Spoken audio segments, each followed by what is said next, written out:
On the eve of America's birthday, the Athletics find themselves playing their best baseball of the season. Winners of 12 of their past 15 games, the green and gold handled themselves well over the weekend versus a first-place Cleveland Indians team taking 2 out of 3 from the Tribe. Just a couple of weeks ago, the A's went to San Diego and took both games at Petco Park. Tonight, the Padres come north to finish off this 4-game interleague battle. It's the A's and the Padres, and it starts right now.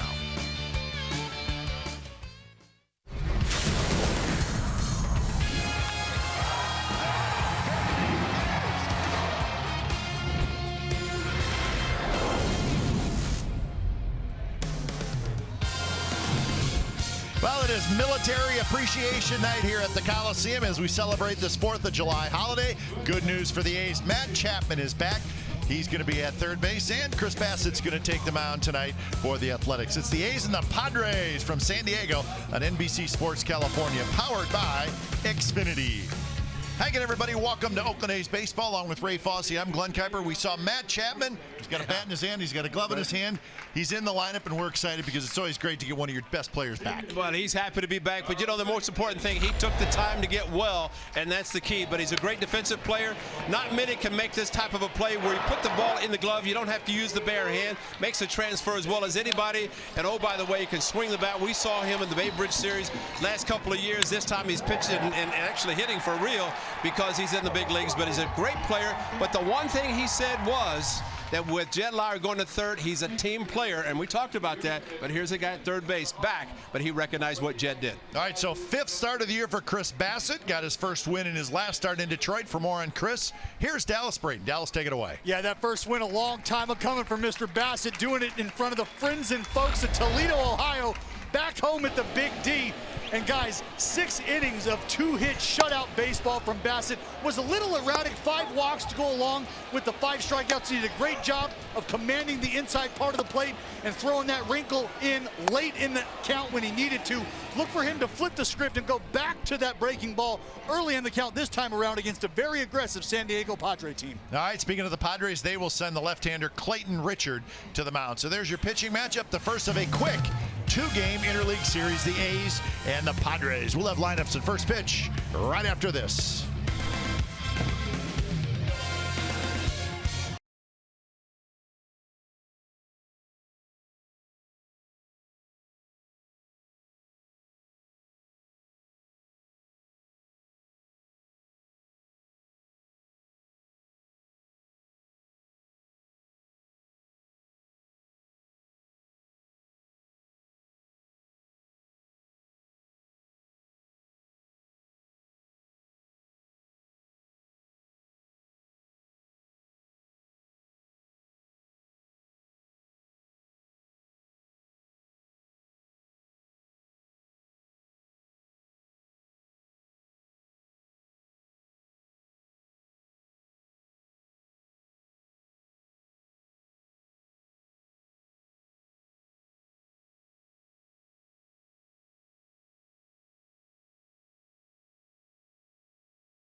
Brought to you by Toyota.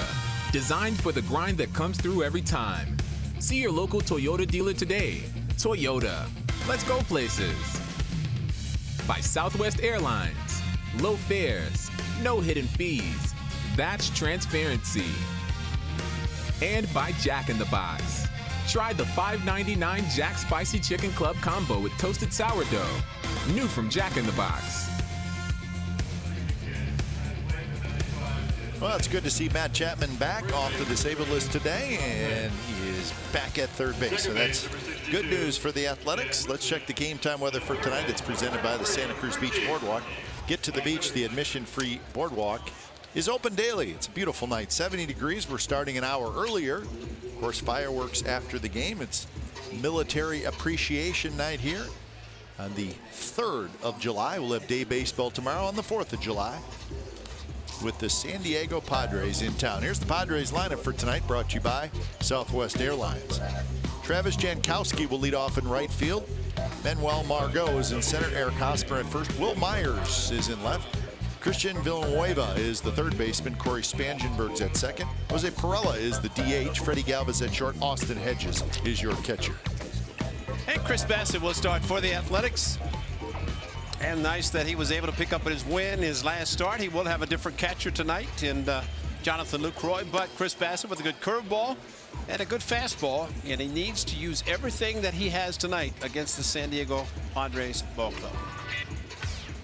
Defensively for the A's, Pinders in left, Canas in center, Piscotti is in right, Chapman, Simeon, Lowry, and Olson third to first, with Jonathan Lucroy doing the catching. So Bassett has finished up his warm-up tosses.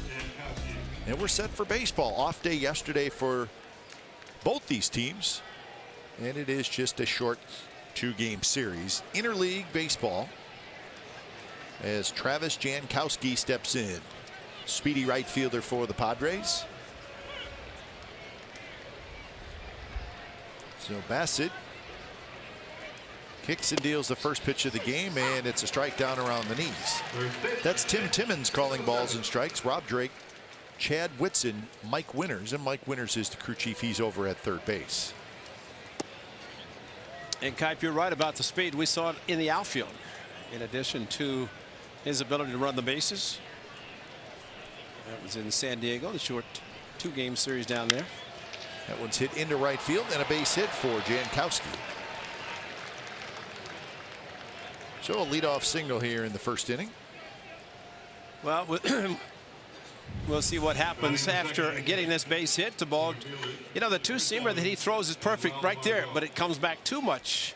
And you like to get the hip to go out and then have it break on the corner. This ball stayed right towards the middle of the plate with its movement as much as it was on the particular pitch.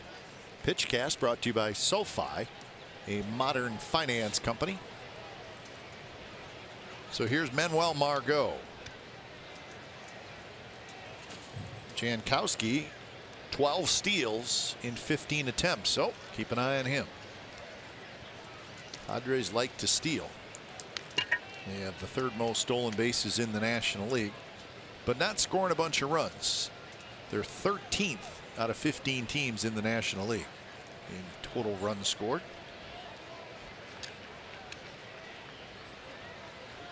Runner goes.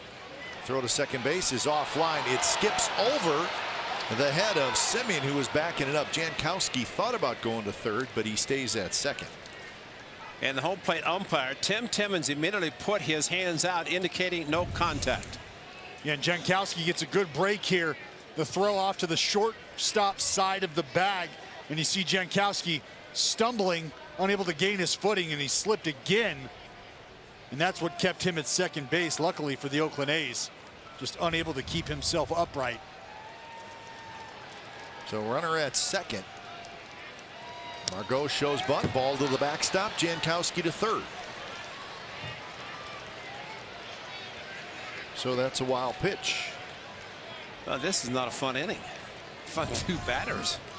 Overthrew this fastball way outside, and Jonathan Lucroy got his catcher's mitt on it, but Margot just trying to give himself up. Took the first pitch, so Jankowski could steal. But now he doesn't have to do anything except make contact. Eric Hosmer is the on-deck hitter. 51 wild pitches, second most in the majors. Missed again badly, and now it's 3-0. Manuel Margot, 235 is his average.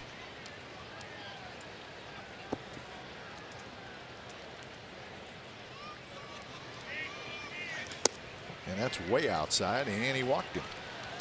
Scott Emerson usually waits 3 or 4 hitters. He may come out early. Opponent's batting average through the lineup the first time, second time, third time, so he has struggled early. Batting third. Let's not forget that first game of the series, Paul Blackburn struggled in the first 2 innings. 46 pitches in San Diego. The Padres scored 2, and that was it. He's able to tie it in the 9th, won it in the 10th. So maybe Chris Bassett, if he does give up a run or so, maybe he will settle down like Blackburn did. So here's Hosmer. First pitch is a little bit inside. Hosmer 273, 9 homers, 36 RBIs. That's Andy Green. He's the manager of the Padres, his 3rd season. Look at that note highlighted. Currently playing 23 of 28 games on the road. We talked about that when the A's were in San Diego. Yeah. That stretch is still going on. And aren't the A's in kind of a similar situation with the road trip, 10 games, and then this short 5-game homestand, then back out on the road? All averages out and evens out. Yes, it does. 81-81. Just a matter of when. Hosmer, mighty swing, and he fouls it. Unless there's a rain out that doesn't matter and they don't play it. Yeah. A's are willing to give up the run. Ideally a strikeout, and then if they could get Will Myers to hit a ground ball, that would be perfect for the A's. Hosmer, though, pretty good contact hitter. Will Myers back. Did not see him in San Diego.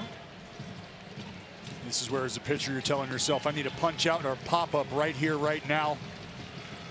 Be able to get that ground ball after the fact, roll it up, and get out of here unscathed. But minimizing is the mindset. Swing and a miss, and he struck him out. Fastball running away from Hosmer.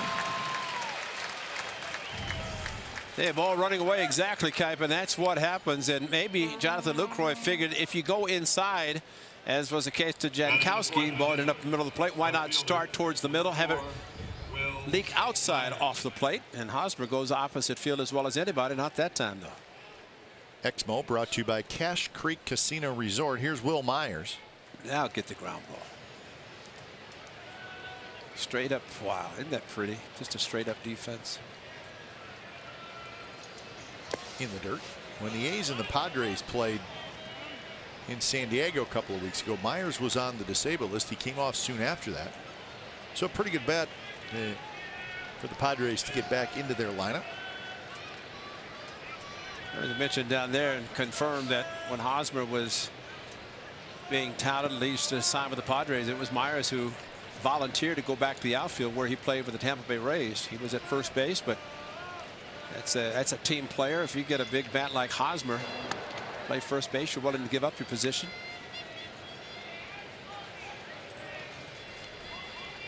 Guys, from my perspective down here, obviously you can tell by the red lids that the A's are featuring tonight, but look at the spikes on Will Myers.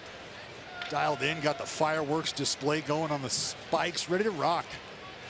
Runner goes, pitches a strike, throw to second base, he's out. That's perfect.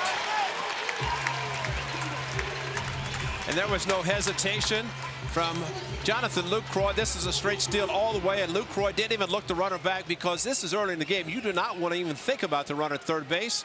Get the guy going to second base. What a great throw right on the bag, tagged him, and a big out, and all of a sudden from first and third, nobody out, a strikeout, caught stealing, runner at third, 2 outs.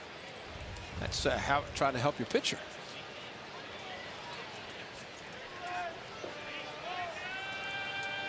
So 1-1 the count to Myers. Pitch is low. Oh, this could have been the running, maybe green light, because of the timing that Bassett is taking to release the baseball. But Jonathan Lucroy, with his quick release, definitely helped out, especially with the caught stealing.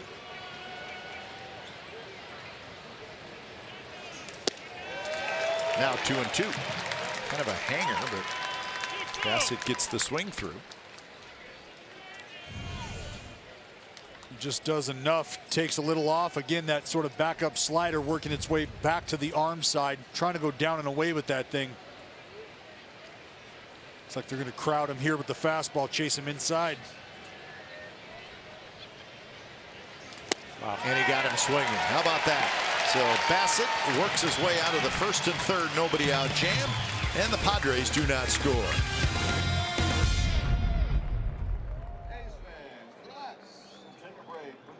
Pastime.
Top of the first, and it's the A's turn to come to bat here in the bottom of the first. Their starting lineup is brought to you by Southwest Airlines. Simeon, Piscotty, Lowry, Davis, Olson, Canna, Chapman, Lucroy, and Pinder.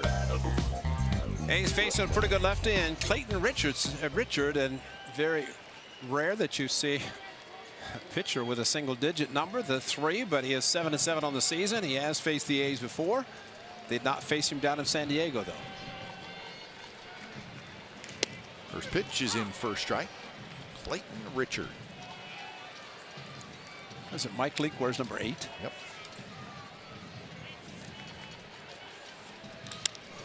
That one is driven towards center. Margot is there, and he's got it. Defensively for the Padres, Myers, Margot, Jankowski in the outfield. Villanueva, Galvis, Spangenberg, Hosmer in the infield with Austin Hedges catching. So Simeon is retired. Here's Stephen Piscotty. Clayton Richard is 4th in the National League in innings pitched. Kind of quietly having a pretty good season. Yeah. Not really overpowering with his fastball, and you just have to be patient. Tries to get you to beat the ball on the ground. Line drive by Simeon, though, is pretty impressive. A lot of hits allowed, but he's efficient and he likes his ground balls. So he's 34 years old. He's a big fella, 6'5", 235 pounds. Should be throwing 100 miles an hour, but maybe one time. Backhanded, and a nice play by Villanueva. Long throw across in time. Piscotty's out. So with the ground ball note, we'll keep an eye on the ground balls tonight by Clayton Richard. Tonight, any 95-mile-per-hour fastball is our fast pitch, brought to you by Xfinity, the fastest Wi-Fi at home and on the go. We may not see 95 with Clayton Richard. We probably will with Chris Bassett.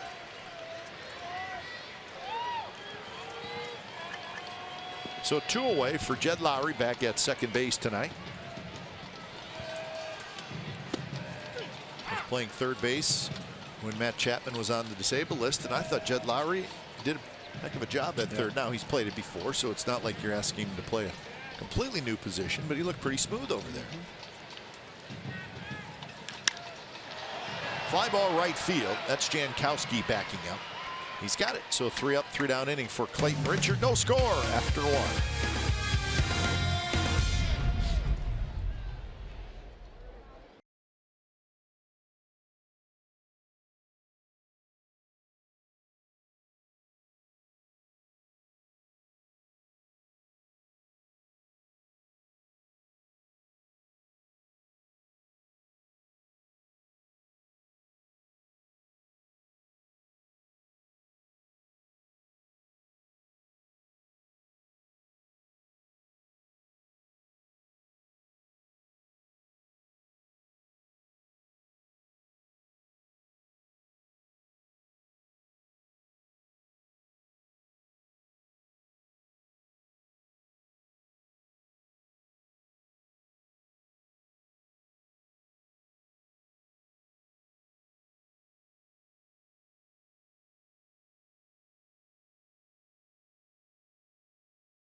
And it'd be Christian Villanueva. Lots of power, 16 home runs, 39 runs batted in for Villanueva. Well, you look at their lineup, just Villanueva is double figures in home runs. We talked about it in San Diego. He didn't play the first game. That's right. On his birthday. Pretty powerful bat. Get a bat out of boy. Either way, give it. You're a Judge fan. A few of those jerseys out there. Talk about a complete package. Ooh.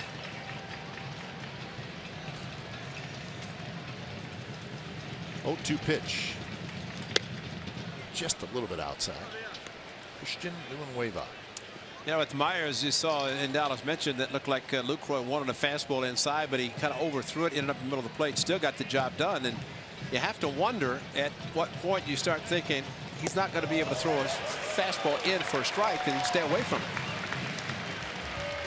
So that is the first out on the strikeout. Hey, Mark McGwire was honored earlier today. Of course, he's one of the 50 greatest players in Oakland's A's history, as is Ray Fosse, as is Dallas Braden. It's a nice honor.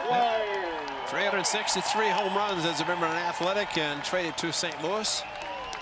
Big Mac, Jose Canseco, 2 of the first to demonstrate during BP the long home runs. Fans would come out early just to watch them hit. 583 overall.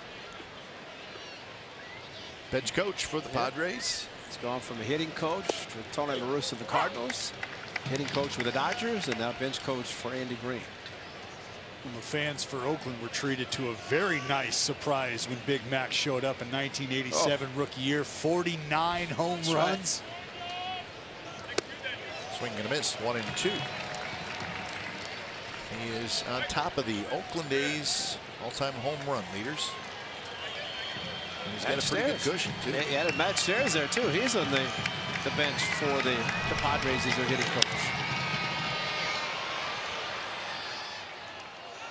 Looking back at some of the highlights from Mark McGwire, a young Mark McGwire. Yeah, well, he came into the Athletics at 6'5", 225 pounds, and going into Tiger Stadium where it's 440 feet to straightaway center. That was that game, the only game the A's won the walk-off Mac had against the Dodgers in the '88 World Series. Unfortunately, they could not do anything beyond that.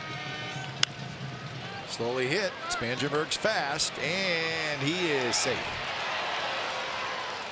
Kind of no man's land, and it was Lowry who ended up fielding it. With Spangenberg hustling down the line, he's got an infield hit. And the only chance was for Olson to go after it as he started and realize Lowry was there. But really, with the foot race, the only chance would be throw back across the body because Lowry had too far to come, and Spangenberg is too fast, and it was sliding past the bag by the time the throw got there. Great effort, but just too much speed. So 1 out, infield hit, and here's Jose Perella, who's DHing.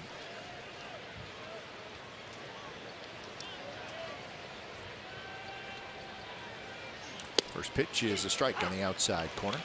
The Padres are 37 and 49 on the year. They have been struggling. They have lost 11 out of their last 14. On the road, they're 18 and 24.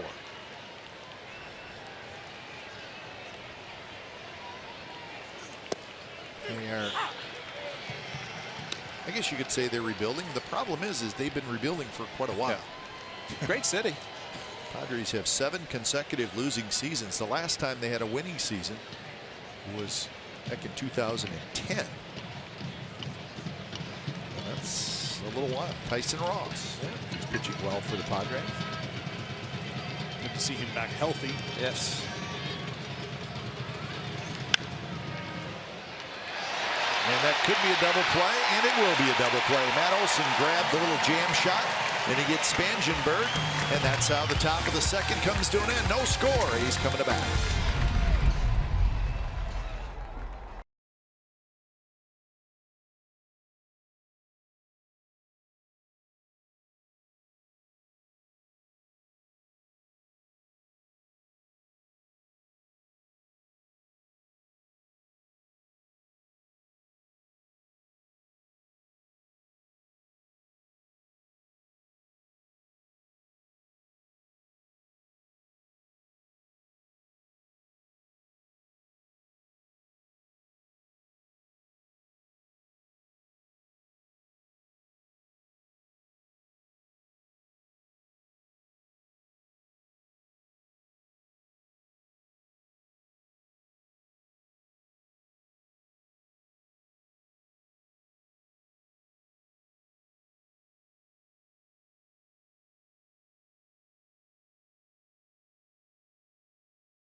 Nice play by Matt Olson. This ball jams Perella and then chased down Spangenberg, and great reaction by the big first baseman to catch the ball first of all. And I don't know where Spangenberg was going, but I think Keith thought maybe if the ball gets over Olson's head, it would be a tough play for Lowry, but Ole showing his defensive ability.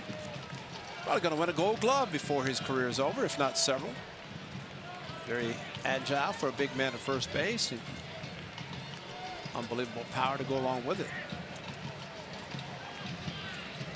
Swing and a miss by Chris Davis. 1-1 the count. Chris Davis at 235, 20 homers, 55 RBIs. Talked about the few pitches per inning, about 8 in the first inning. For Richard, he did not work hard at all. Both these guys do a good job of getting ahead early, filling up the zone. Again, Richard relying heavily on that fastball. That's what you're going to see a steady diet of early.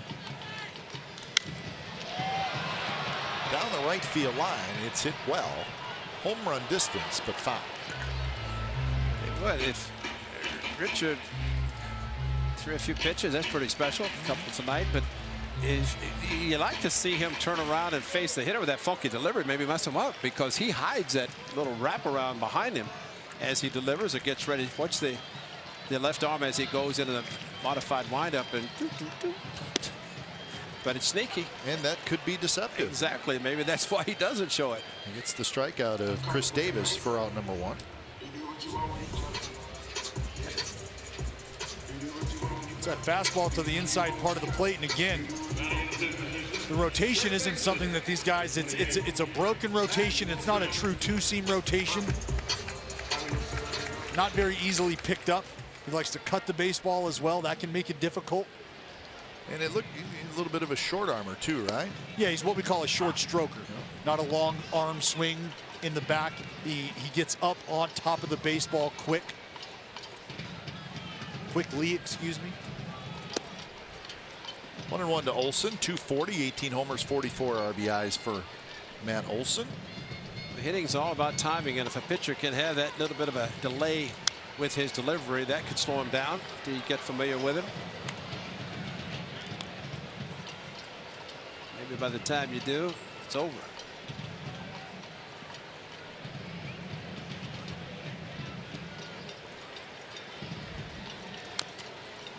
Reached for, he just got a piece of it. You're gonna look at him nice and slow here. You can see that hand. As soon as it comes to his center body line, he gets that arm back up on top quickly.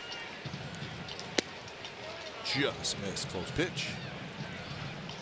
And for a guy who does like to sink the baseball and does like to cut and slide the baseball, if you will, being on top early, giving yourself time to throw the front of the ball. Hey, with that type of delivery and late swinging by lefty, overshift to the right side, only one. There's a whole lot of space on the left side of the infield. Foul straight back.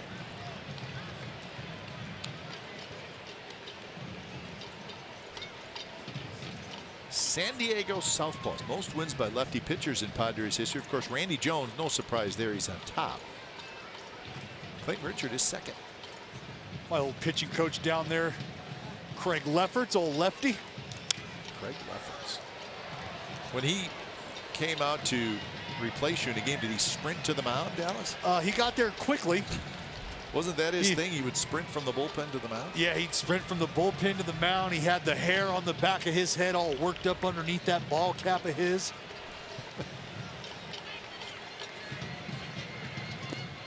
And now it's 3-2. Yeah, what a character. You want to talk about a blessing, though, for a young southpaw like myself, drafted out of Texas Tech, a screwballer coming into pro baseball. And who do I have as my first pitching coach? None other than the lefty screwball himself, Craig Lefferts.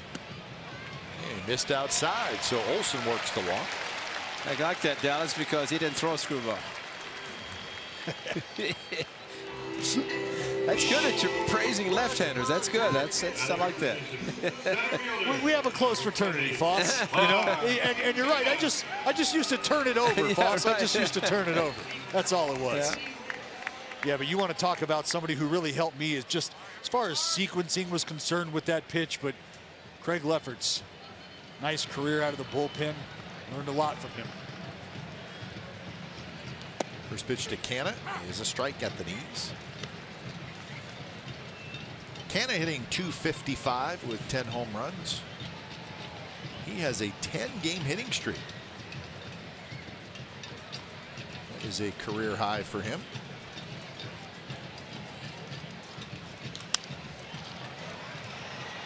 Out at second, quick turn, and that's a double play. Nueva, Spangenberg, Hosmer 5-4-3, and that's it for the A's.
for 75 United States Army and United States Air Force recruits, and they did it out on Championship Plaza.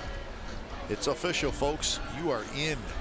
After that group took the oath of enlistment, they had a seat, they sat down, and they are now watching the ball game. So congratulations to that group of 75. Congratulations and thank you. Well, you have to wonder too if they get on that bus and show up, and I don't know that Freddie Galvis would like to have a haircut the way they cut in the military, but or Dallas Braden, to be honest, because I remember my first bus ride and they said your hair is too long, zip, and it grows out 1/4 of an inch, and they say, all right, time for a haircut again.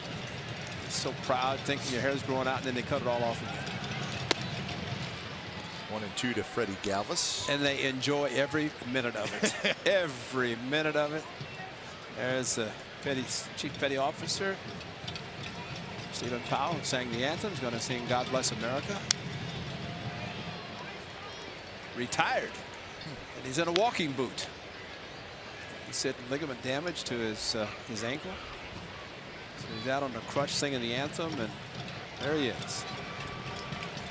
Said he called his wife. He said they lived in Goodyear, so he was watching. He's been watching the Reds and the Indians in spring training.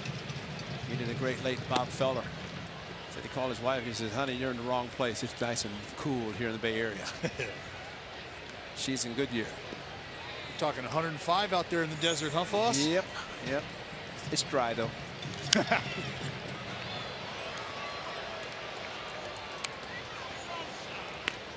2-2 the count to Freddie Galvis. Hedges to follow, and then Jankowski. No score, top of the third.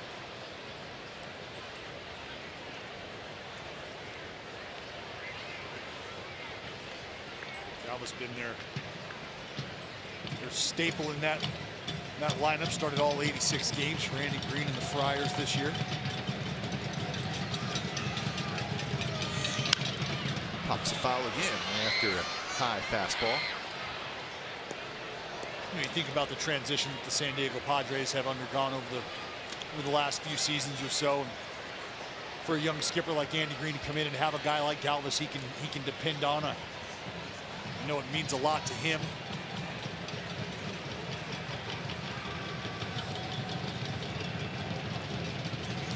Outside, and now the count is full.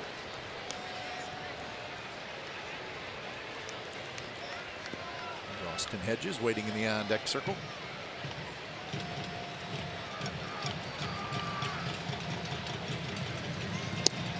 Just missed inside on a very close pitch. So leadoff walk. Now earlier, as part of the Military Appreciation Day, the A's took part in Operation Care and Comfort Volunteer event. A's players Chris Hatcher, Jonathan Lucroy, Blake Trinan, some members of the A's front office teamed up to assemble 300 care packages for deployed military in Iraq and Afghanistan. So that was also done earlier today, and all part of Military Appreciation Day here at the Coliseum. Nice work all around by the Athletics, everybody involved. First pitch to Hedges is outside.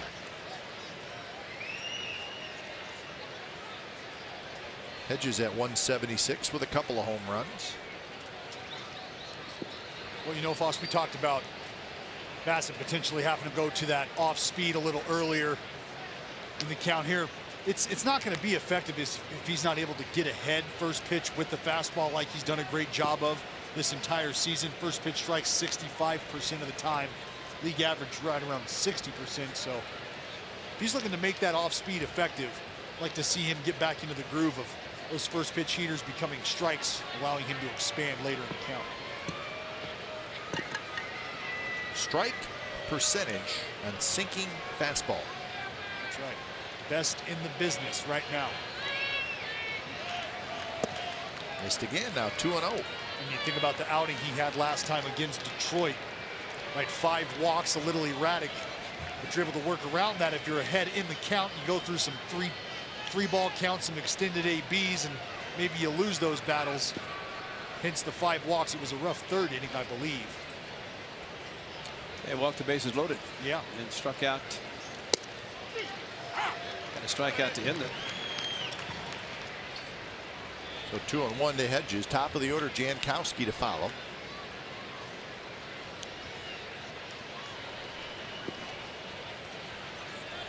Hayes shifted toward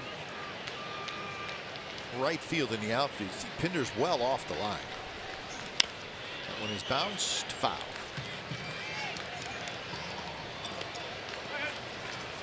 Glenn Hoffman, the Padres third base coach, the brother of the Hall of Famer Trevor Hoffman.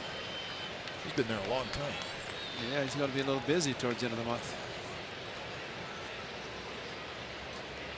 He's familiar with one song. His brother would come in, man, the place would light up down there when he came in to try to save a game. Usually very successful. Missed again. Now full count. See if Galvis takes off. Hell's bells, Foss. You got it. very, very loud. I mean, the place would go dark except for that song. And seeing a lot of relievers, closers, when they come in, various places will have their music. Two of the most iconic soundtracks in baseball coming out of Yankee Stadium with Enter Sandman, Mo, Rivera coming out, and the Hoff looking to put you to sleep. Mr. Automatic. That one's hit very high and foul.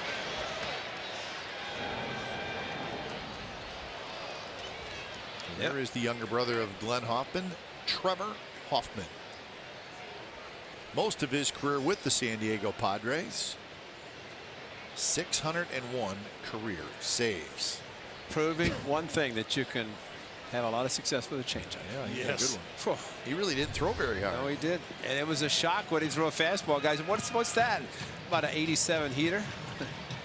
Just something to get you off the changeup. That's right.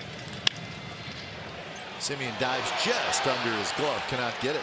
So Hedges has a base hit, and the bottom of the order has started a rally for the Padres. Well, it's all about the count. 3-2 to both hitters. This ends up being a base hit, and with Galvis not running on the 3-2, Hedges gets the base hit, but Andy Green, because Jonathan Lucroy did a good job throwing out Margot in the first inning, that he decided not to send him, but it turns out trouble again for Chris Bassett. We talked about those 3-ball counts, Foss. Only 48% of his ABs that end up in a 3-ball count result in outs. League average 55%. So he's kind of struggled to get back into the count and get the result he's looking for the deeper he goes. Jankowski shows bunt, and the pitch is a strike. Remember, Jankowski is very fast, so that puts a little pressure on the A's executing defensively against the possible bunt. It basically means, with Galvis' good speed, is that you don't hesitate. If you got a chance, get one out, take it. Not bunting this time, and it's line to left, and that's a hit. Everybody moves up a base, and the bases are loaded. Nobody out.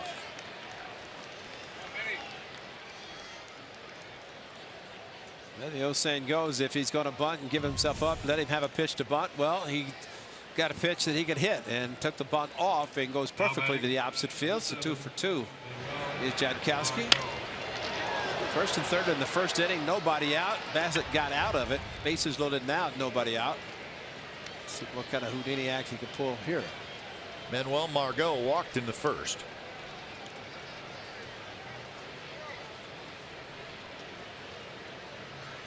So 4 hits now for the Padres. The first pitch to Margot is inside.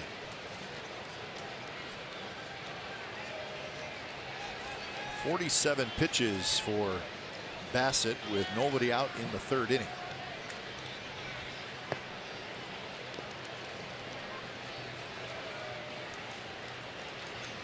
Swing and a miss. Took a little off. Well, first and third in the first inning, and what a great job. Strikeout with Eric Hosmer, and then how about caught stealing on a perfect throw to second base, and then gets a strikeout again to finish it off. That was Myers. So first and third, nobody out. Back in the dugout with no score.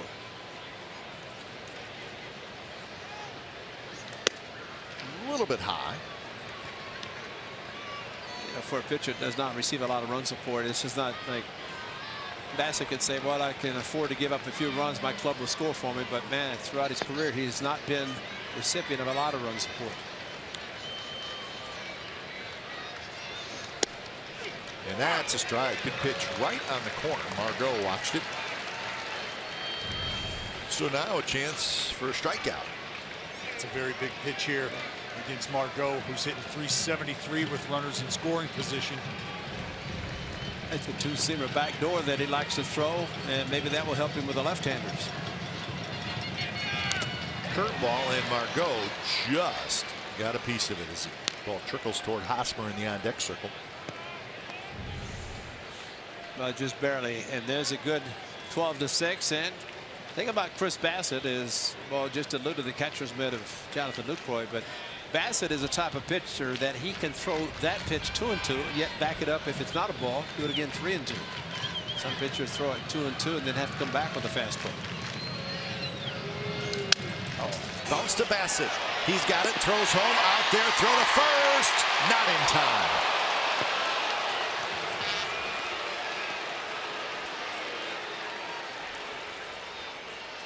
Well, it's a good job by Bassett to initially defend himself.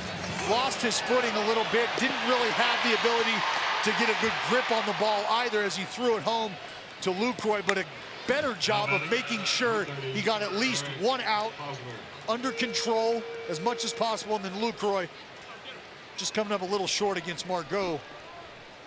Yeah, Galvis, if it gets his leg, and a la Mr. Rizzo. Nope, he never touched did not touch him.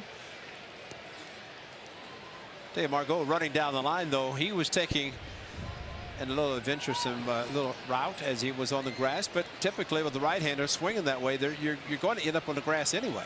It's hard not to end up taking that direction. First pitch to Hosmer is inside. Bassett got Hosmer with a huge strikeout in the first inning. That came with runners at first and third, nobody out, and he needs it again.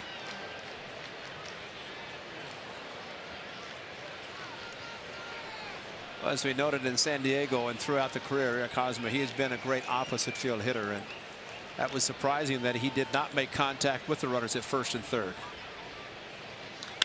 He slices that one foul. Now Hosmer this year, again, good numbers, .317 with runners in scoring position.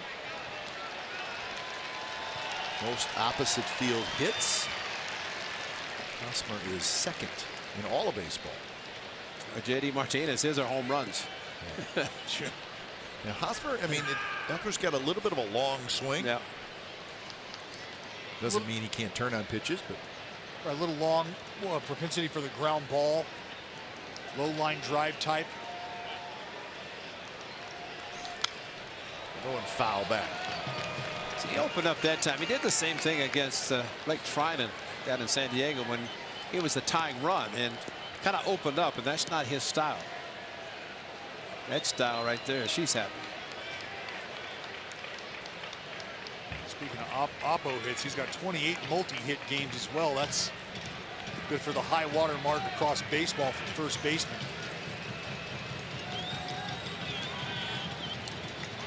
Temptation is to throw soft with a big curveball, but that means he can get out in front. That's the percentages of for Eric Hosmer. You go 31% over to 7 center to left or the third baseline. It's pretty impressive. 1-2 pitch, kind of a hanger, and Hosmer, who doesn't really have much of a two-strike swing. He is letting it rip every time. Well, what those numbers indicate as well is Eric Hosmer is doing a great job of using the entire field, but the middle of the field. Staying middle oppo. We talk about the opposite field hits, but the success up the middle as well. Nice centered, balanced approach. Straight up defense.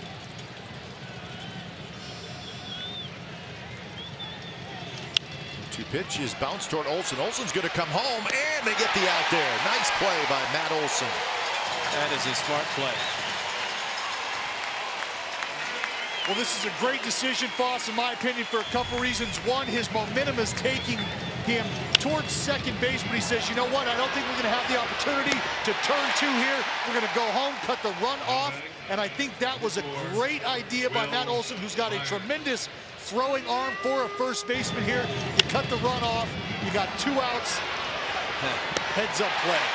I think Mr. Hedges did not think he was coming home. You could see him look and then all of a sudden sprint a little bit more. Yep. But you're right, as he caught the ball, Olson looked at second base. At that point, catching the ball, realized probably not to turn a double play. Plus, it meant that Bassett was going to have to cover first because he could not have gotten back himself. So it was a great play all the way around. And another opportunity for Chris Bassett to get out of a jam. If he does this, we will officially name him Houdini. Because first and third, nobody out, bases loaded, nobody out. Just hope he can get the big one with Myers to do exactly that. Remarkable. Myers struck out to end the first inning. He's always a threat, though. Myers is a very good hitter. And there's a strike right at the knees, and Bassett ahead 0-2. Well, sometimes hitters will think about percentages and they forget about a fastball down the middle of the plate at 94. That's the pitch that Piscotty hit in San Diego for a solo home run on a count of 2-2. 94 down lower part of the strike zone. 2-pitch curve. He struck him out. Wow. Houdini indeed. So the Padres do not score. They have the bases loaded and nobody out.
Plate.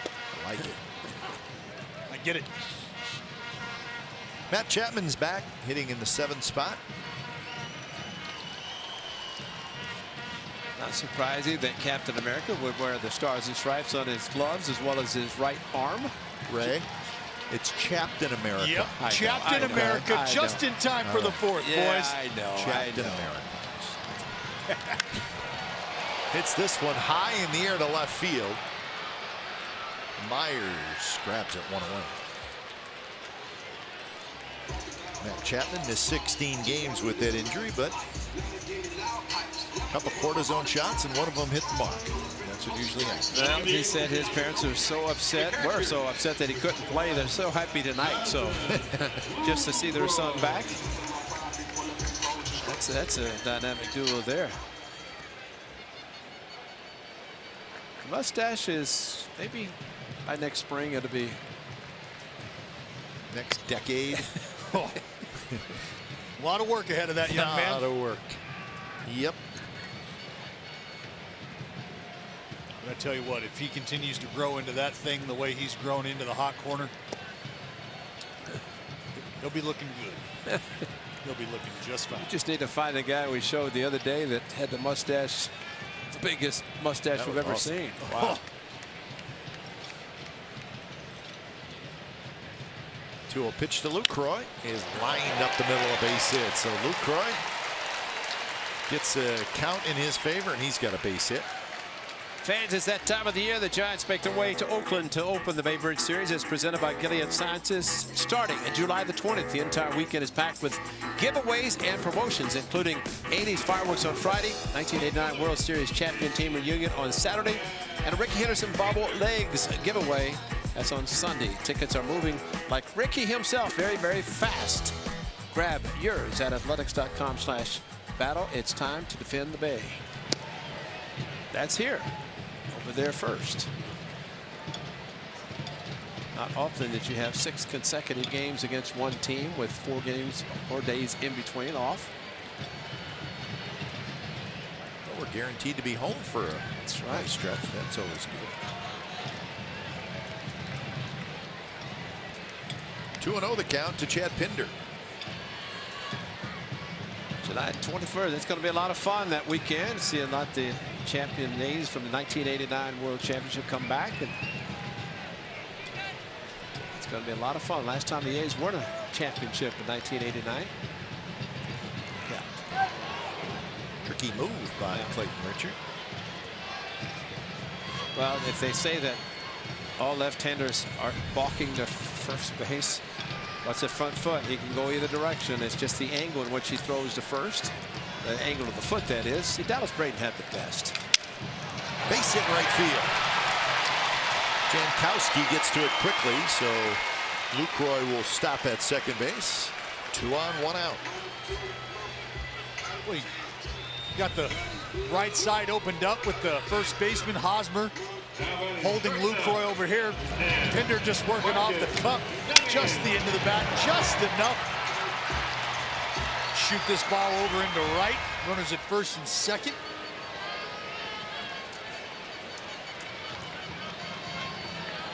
I think one of the best things I ever heard Dallas Braden say to his manager was, "I'll control my own running game." And that was Bob Guerin, his manager, because when catchers look in the dugout, they're not looking for signs. They're looking for throw-overs, pitch-outs, etc.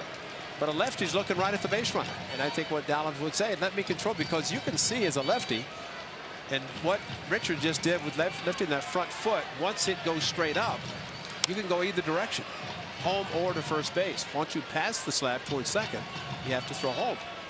But in honor of your son, Jack, Dallas wore the flat bill cap, so he could see the runner at first base. I asked Dallas that one time, and I said, why? And that's why he told me. That's a great reason. Makes perfect sense. My peripheral vision, I needed it. And honestly, I think it comes from left-handed pitchers. You've grown up your whole life with the opportunity to assess and analyze the runner over at first base, tendencies, the way guys get leads. So I believe it is the onus is on a left-handed pitcher to be able to understand and predict running game, running counts, and just the little nuances and the idiosyncrasies of the runner, so that the responsibility of the running game is not on the catcher, the man who is tasked with scouting reports and defensive alignment. Take a little pressure off of him. Do yourself a favor and understand how to not only control, but eliminate the running game. Well, the great Ricky Henderson always said, Ricky always runs on the pitcher. Ricky never ran on the catcher. And I said, thank you, Ricky. But to Dallas's point, I think one of the worst things is to have a left-handed pitcher lift the front foot and see the runner go and throw home. Yeah. To me, that is the worst, because that means you've been told by the dugout, your catcher's told you not to throw to first, but it doesn't mean you can't, especially if you see the guy taking off. So I think it's great. Yeah, Greg Smith, the name was brought up, except Omar Vizquel stole home with Greg in San Francisco. He just took off down the third baseline. Did not get the call on that one. Yeah, he missed again, and now the bases are loaded. Now, we were pulling for Chris Bassett to get out of these jams. I don't know, other than Andy Green, if anybody's pulling for Clayton Richards, but this is a situation the A's have to take advantage of. Get the bases loaded, and the infield will play back for 2. Well, I think what makes the Houdini act by Bassett even more impressive is the fact that he was facing the two best hitters the Padres have. That's right. Both very good RBI guys with Hosmer and Myers. Great point. Piscotty rolls it toward third. Nice play by Villanueva, and he throws across the diamond, and Richard gets out of it with the help of a 5-3 double play.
Video with hashtag Hats Off for Heroes. For each post, T-Mobile will donate $1 to support veterans.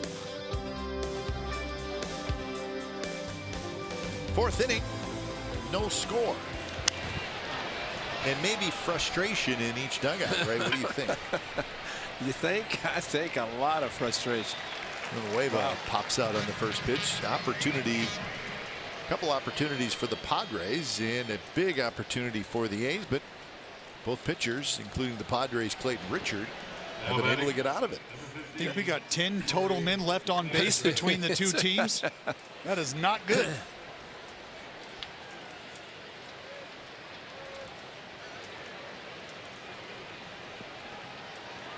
So here's Spangenberg, who had a base hit in the second inning. Only problem for the Athletics, and got 32 pitches for Bassett in the third inning when he loaded the bases, nobody out. But Richard, similar situation, threw only 14. So I'd say the favor goes to Mr. Richard, and especially with the number or batters that he's faced with 3 or fewer pitches, as our great people showed the graphic and the way he pitches and how he pitches that well. Pop up foul. Say 32 pitches this inning, Foss? Last inning. Last inning, excuse me. Yes, I believe in the third inning, and I believe it was the third inning where he threw 33 pitches in Detroit last time out. So the third inning, a little bit of a hurdle for Bassett. But again, if he can get ahead of these guys and get them out of there 3-4 pitches or less, get himself right back into a groove. Exactly right. 33 after throwing a total of 27 in the first two. Bassett 33 in the third. Right at the knee, strike 3 called. Strikeout number 5 for Bassett. So 2 outs. Hey, NBC Sports California. Well, we've compiled the A's top 50 memorable moments in Oakland. Now we want the fans to pick the most memorable moment. Season-long promotion, as you know. Tonight again, Dallas Braden's perfect game in 2010, which is on a huge winning streak. It's Jose Canseco becoming the first member of the 40-40 club, and he wins the 1988 American League MVP. Fans vote through our A's Twitter poll. The play that wins advances to face the next memorable moment, which Dallas Braden has faced the next memorable moment 15 times and has won. And again, it's It's one afternoon against a whole season. Dallas, you're hot. I'll tell you what, boys, I might get more wins in this 1 year than I did my entire career. It's all right, hey. If you were on the basketball court, we'd get you the basketball because you're hot. Well deserved, you think? I'll take it.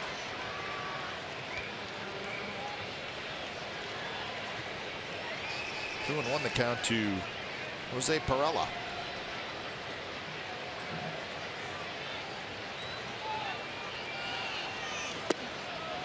3 and 1, a little bit low.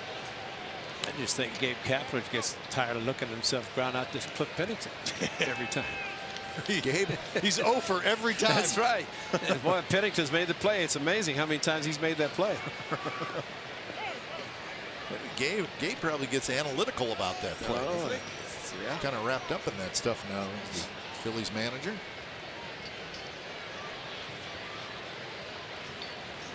Not close, and it's a 2-out walk to Perella. And a good inning for Chris to make up for what he did last inning, throwing the 32 pitches, because gets one pitch out to Villanueva and then strikes out Spangenberg on 4 pitches. And there you see it. That boy B.I. So here's Galvis, who walked into third. 3 walks, 5 strikeouts for Bassett.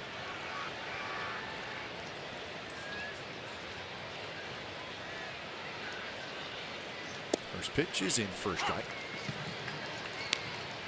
Perella has 4 steals. He's been thrown out 3 times.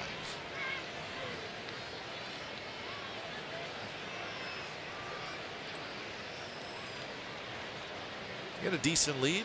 Not going. A little pop up. Chapman's there. He makes the catch. So the 2-out walk. No damage done. Bottom of the 4th coming up. No score.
Hit leaders. Jed Lowry, of course, leading the A's with 95 hits. Simeon with 86. Then Olson and Davis. Down at the bottom tells us that Lowry is 8th in the American League in total hits. Will he be an all-star for the first time, Ray? Let's hope so. That would be nice. It would have to be voted not by peers, which I think is important, because that means the guys you play against on a regular basis are able to vote for you. There's a certain number. I mean, there's so many now that you have the fans voting for the starting lineup, and then you have the managers involved in the legal office, and a lot of different people. But I think your peers, I think those are the ones that if you can be voted in by your peers, says a lot. And I'd say Jed has impressed quite a few people in the American League. Well, the All-Star voting ends at the end of the day on Thursday. Now that again, as Ray said, is for the starters, and Jose Altuve is going to win the starting second baseman vote, and that certainly is well deserved. Sure. So end of the day Thursday, and then soon after that we'll find out who the extra players are, and let's hope Jed Lowry is one of them. Chris Davis could make it. We think Trinan could make it. Yeah. And you know, in reality, and I know there's been one particular player who's talking about that players should vote. Listen, it's a fans game, and everything that the commissioner's trying to do is get the fans involved. The A is trying to get the fans involved. I mean, that's what it's all about. I mean, this guy's had a tremendous year, Blake Trinan. I mean, he's as automatic as you're talking about with Sandman and Hell's Bells. I mean, it's pretty special when you can have a lead going in the 9th inning, and whether it's Blake Trinan or if he has a day off, you got Lou Trevino. It's a nice little combination. This one's hit very high to right field. Jankowski grabs it, and that's out number 1. Fans, the 2018 Camping World MLB All-Star ballot is now open and exclusively online. Make sure your favorite A's are represented on this year's squad by voting at athletics.com/vote. Catch all the excitement. The 89th MLB All-Star Game is presented by MasterCard, July 17th, live on Fox. You know what? I mean, I'm okay with the way it's done now. If you think, because everybody is part of the voting process now. You know, the fans are, like you said, with the starters, and the players have some say in it. The manager has some say in it. Yeah, exactly. I mean, I think anybody who thinks that it should be all players voting, I think that's just being kind of short-sighted. Well, it is. The whole thing. Yeah, and you know, right up the middle, Galvis comes flying across the bag, turns the double play. That's it. Trust me, Padres, that's it.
Is brought to you by the Chrysler Pacifica Hybrid, America's first hybrid minivan.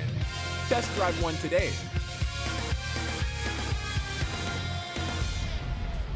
Top of the 5th inning, a Ray Fosse fan. There's a lot of Ray Fosse's fans. A lot of Fosse fans right here in the booth.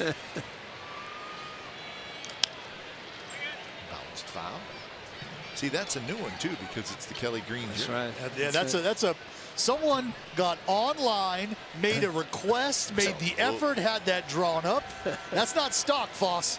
Hey, look at the seat too, man, right behind the dugout. That's a specially made. Oh yeah. All right. That lady is now our new favorite fan. Rocking the Fosse team. 0-1 to Austin Hedges. Interesting game. Oh, isn't it? You want to say both pitchers are cruising along because it's 0-0. I would not say that. Now Bassett, especially Bassett, yeah, but he's done what he needed to do. This is one game that you'd kind of like to see in the National League Park because Clayton Richards pitches so well. Maybe they take him out for pitching. At some point they have to. Right now, his pitch count, I got him at 47. He's not throwing a lot of pitches. 48. All right, BI. Pop-up foul. Astros and the Rangers are playing tonight in Arlington, and Houston leads 5-2 in the 7th inning. We'll keep a close eye on that one as it closes into becoming a final. There's the good crowd tonight. Nice to see the upper deck being well attended tonight. Swing and a miss on a fastball, 92 miles an hour. Well, how about a 3rd inning, 32 pitches, gets out of it. Bassett, perfect throw, and a little bit late for Jonathan Lucroy. It's okay, though, because the ground ball is going to be hit to Olsen. He's going to go to the plate. Watch Lucroy get out of the way, jumps out of the way here, and then, how about this? Strikeout on a weak swing by Will Myers, and Chris Bassett is pumped, as well he should be. First pitch to Jankowski is inside. You know, I think that was happening in both cases. Both pitchers had to be thinking, oh, man, we're going to score some runs. Bases loaded, nobody out.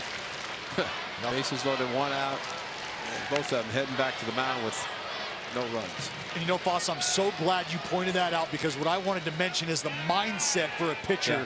Yeah. As you're sitting there, you're anticipating an extended inning, maybe a couple runs scratched across, and that is complete opposite of what actually happens. Now you are forced mentally to get right back on that horse. You've got to compartmentalize the failures you've just experienced as a team, because you still wear those at-bats as a pitcher. You got to go back out there and get your boys back in as quick as possible. Strike 1 and 2 to Jankowski. Well, I've always thought that. I'm glad to hear a pitcher talking about that, because I always thought, man, you're sitting there thinking, man, I'm going to get some runs. I'm going to go back out with some support, and then all of a sudden, zero. And I think the mindset, you have to just completely regroup and think, all right, we're back to a scoreless game, and have to pitch accordingly. Right, it's just having to feel understanding. You know, sometimes balls get kicked behind you as a pitcher, and nobody feels worse than the man behind you. And there's another hit for Jankowski as it sends Bassett to his knees. It's thrown him everything.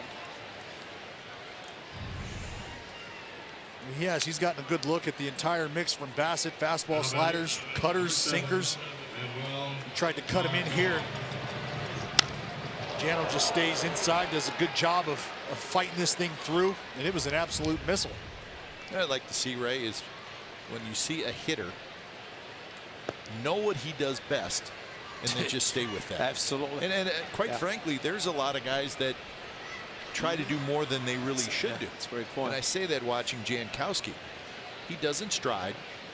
He doesn't get big with his swing. He just swings down on the ball and tries to hit line drives, and we've seen it certainly tonight. But he's the kind of guy, if he hits any ball in the air, he's wasting his time. Some pretty good hitters there, leaning on the rail. Martin McGuire, Matt Stairs. They were not hitting like Travis Jankowski. No, they were just grip it and rip it. Stairs, Matt is a pitch hitting coach. 23 career pinch hit home run. How about that? None bigger than the one he hit for the Phillies against the Dodgers. That's right. Oof. It's not an easy job. Not an easy job at all to come off the bench cold, have an idea, maintain an approach, be a power threat. Matt last year, Philadelphia actually went from the broadcast booth in Philadelphia to the field as a hitting coach, and then moves on to San Diego. See, there's still hope for you, right? no. Hitting coach. There's going to be a manager in Mark McGuire. I think he's going to manage one day. I think we're looking at a future manager someplace. Very good student of the game.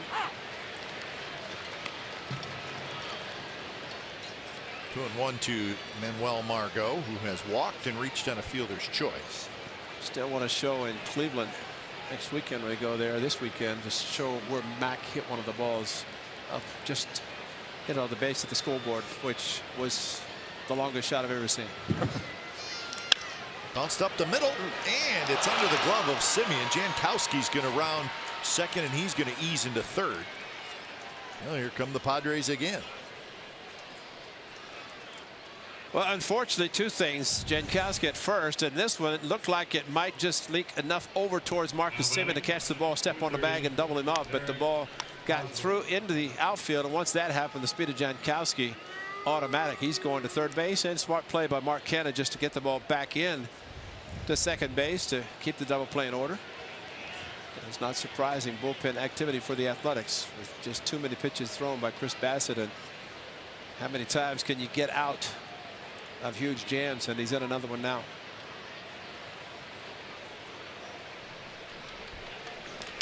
Hosmer taps one slowly up the first base line. Olsen thought about throwing to home, and then he threw to first, and Hosmer may be out. Did it not look like he took a step or two towards second base? But sure did. Either way, everybody is safe. Let's see what happened at first base here. Started to throw, did not throw, and back to first base. And he's actually, he pointed to his left shin. But Hosmer, he moved. Exactly. No, did he touch first base? Well, guys, watch Hosmer. Did he touch the bag? He did touch. No, he never touched first base.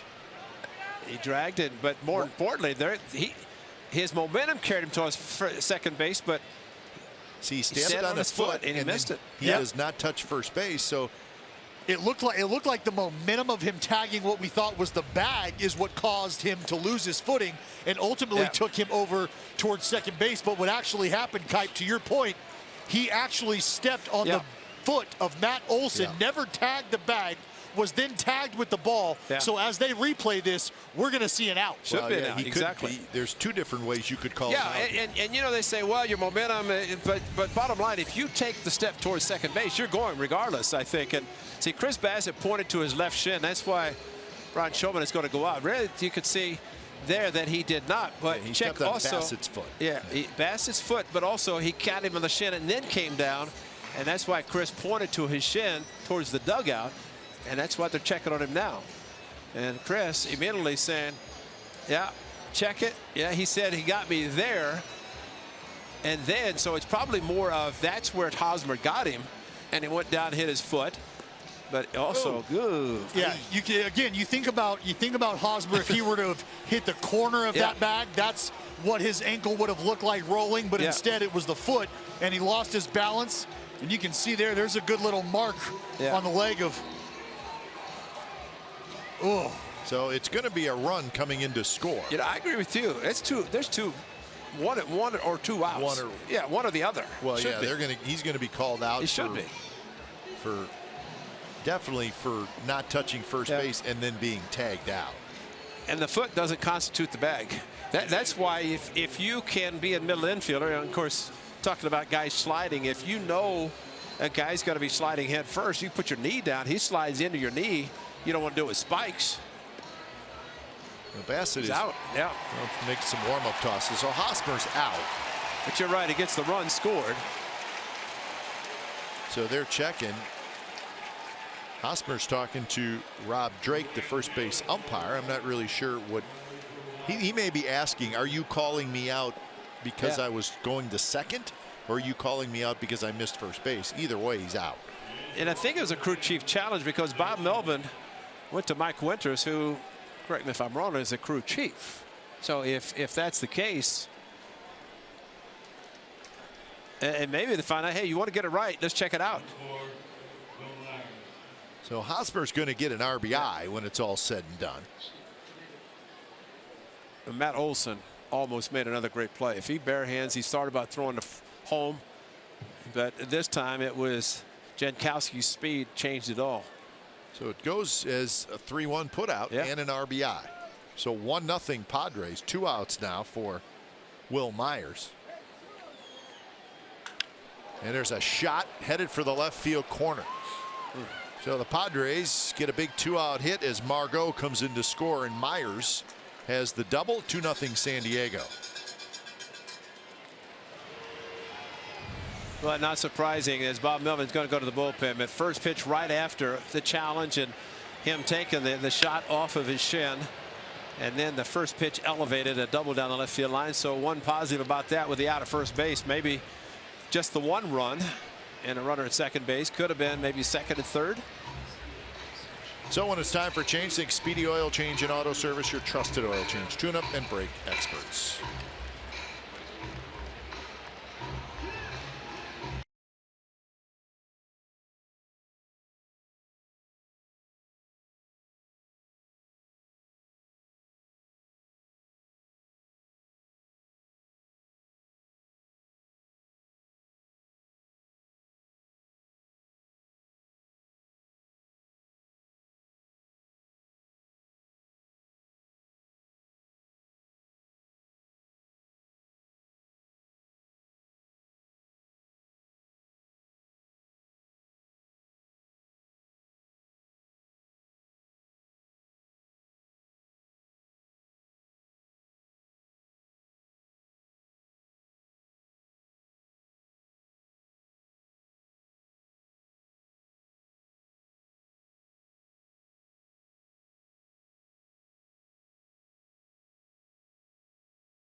Including the new Sriracha Lime Tempura Green Beans.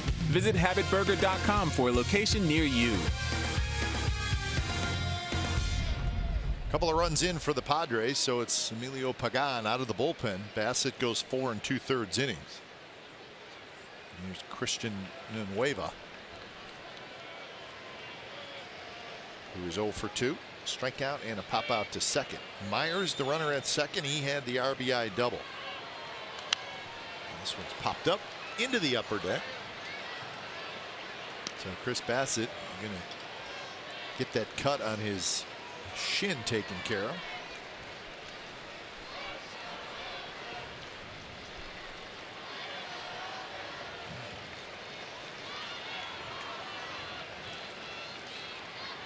So 3 hits in the inning for San Diego.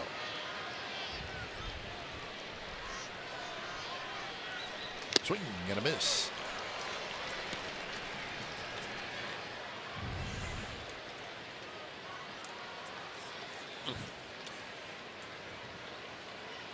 Gotta hurt. Yeah. That's a pretty good gash.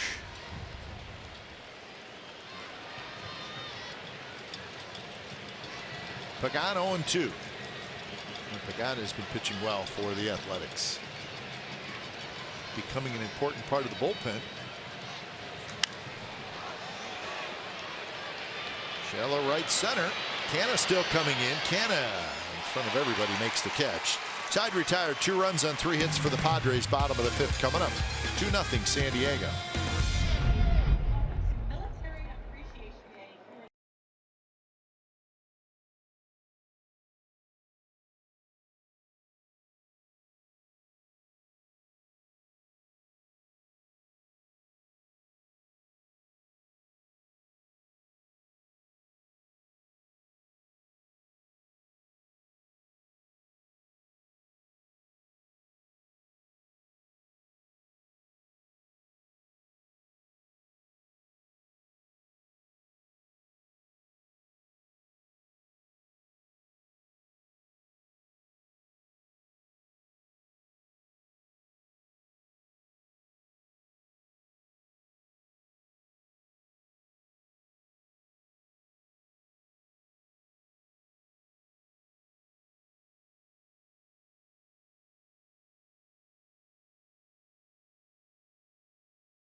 The games on NBCSportsCalifornia.com and the NBC Sports app, presented by your NorCal Honda dealers. So the A's trailing 2-0, bottom of the 5th inning. Canna, Chapman, and Lucroy against Clayton Richard, the 34-year-old left-hander who has been pretty good so far. And he gets Canna, and that's out number 1.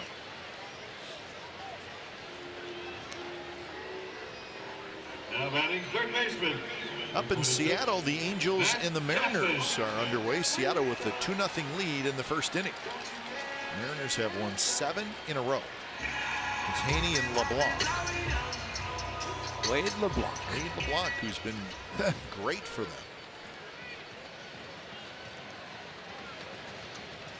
And that's the final stop for the Angels on that road trip, and it's been a scuffle for them. They're 2-5 on the road trip with 3 to play. Shohei Ohtani activated tonight. He's in there. It's the DH tonight for the Angels. Galvis throws out Chapman, 2 away. Well, our 50th anniversary celebration continues with 8 lucky fans winning a signed anniversary ball by a member of our 50th anniversary team. Plus, the winner gets 2 free tickets to the September the 4th game. That's against the Yankees. Simply text the word "sign" to 60946 between now and July the 24th. Message and data rates supply. See full rules at athletics.com. Be part of our 50th anniversary season and text "sign" to 60946. They're able to go down and get Big Mac in case that's one of the signatures. Mark McGwire, that's be a good one to get. Or Dallas Braden's perfect game autograph. Meanwhile, Clayton Richard, what was that stat earlier about the number of batters throwing 3 a few pitches? Yeah, getting outs on 3 pitches or less. And I guess to do that, you gotta be a strike thrower. He's got 3 walks and just 1 strikeout. He does have, coming into today, 84 strikeouts in 107 innings.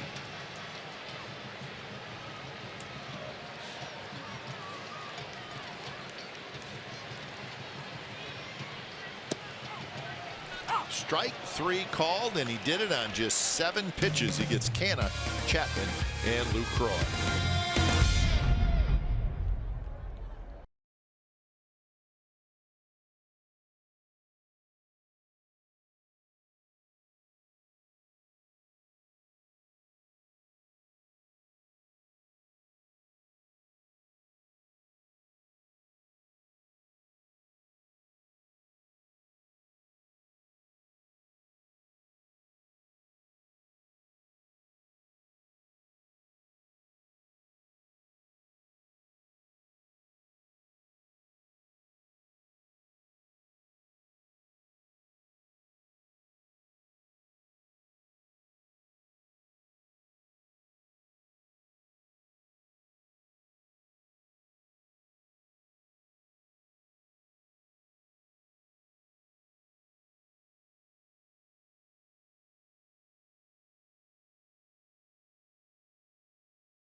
Handball game. That's on Saturday, July the 7th from 9 to 11 a.m. at DeFremery Park, 1651 Adeline Street in Oakland. Anyone can come play pickup style baseball alongside the A's Street game. A's Street team with A's Goodies Play Ball, presented by Sutter Health, encourages the community to come together and celebrate the game of baseball. Learn more at athletics.com/community.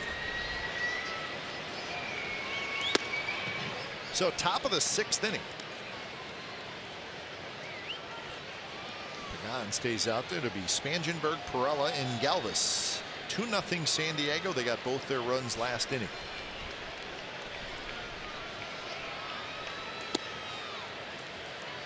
Spangenberg with a single and a strikeout so far. The one run the A's got in San Diego, a result of Adam Roden. See the numbers for Emilio Pagan since his return from AAA. Those are impressive. 16 games, sub-1 earned run average. Adam Roden saw that Galvis didn't keep his foot on the bag at second. That kept the A's actually safe at first, safe at second. They ended up scoring 1 run and then Piscotty home run.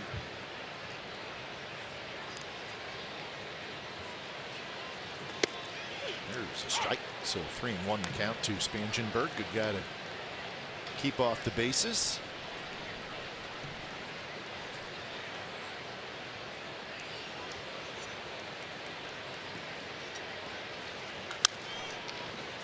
And now full count. And the Mariners have scored 3 times in the bottom of the first inning in that game, and they're still batting against Andrew Heaney. So 3-0 Seattle.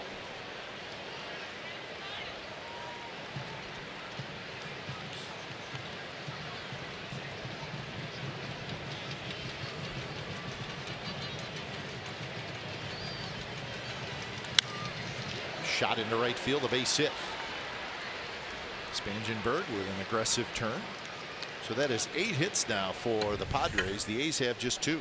Well, from 3-0 to 3-2, and as we always say, left-handed hitters, good low ball hitters. And this one a line drive. Spangenberg got under it enough to hit it for the line drive instead of on top of her ground ball, which sure that's what Pagan was hoping for.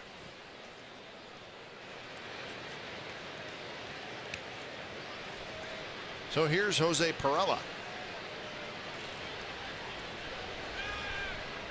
Padres before tonight have played 8 interleague games. They're 2-6. Bunted in the air. Pagan, the pitcher, will grab it.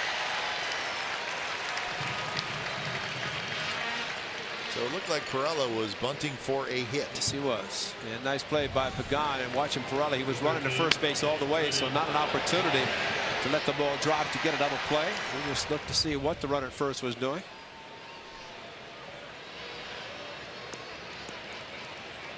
So here's Freddie Galvis.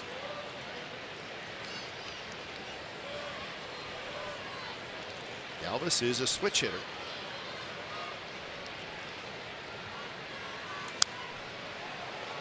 Now the A's in interleague play this year off to a pretty good start. They're 5-2. They're 2-0 against the Padres, 1-1 against the Dodgers, and 2-1 against the Diamondbacks. Of course, 6 more games to play against the Giants. They'll play the Dodgers a couple games here, and we will go to Colorado for a 3-game series.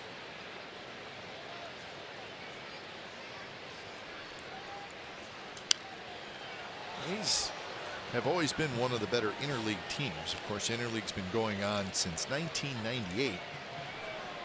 They have the 5th best all-time interleague record. 210 and 181. That's a winning percentage of .537. So he's seen every one of enjoyed the interleague matchups. Red Sox and the Yankees have the 2 best interleague records all time.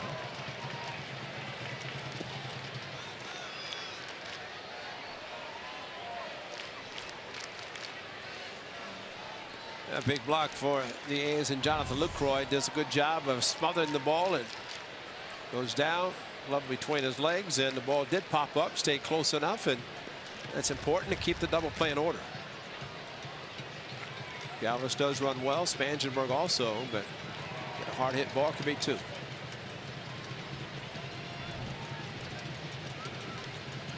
Quick throw.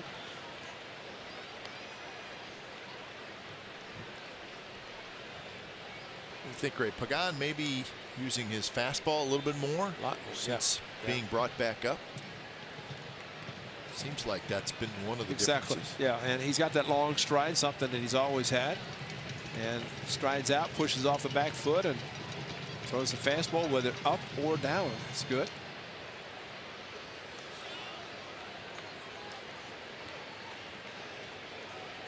Pagan for Ryan Healy. That was the trade made this offseason. Hayes just did not really have a place for Ryan Healy to play. And he's doing a good job for the Seattle Mariners. Healy with 16 home runs.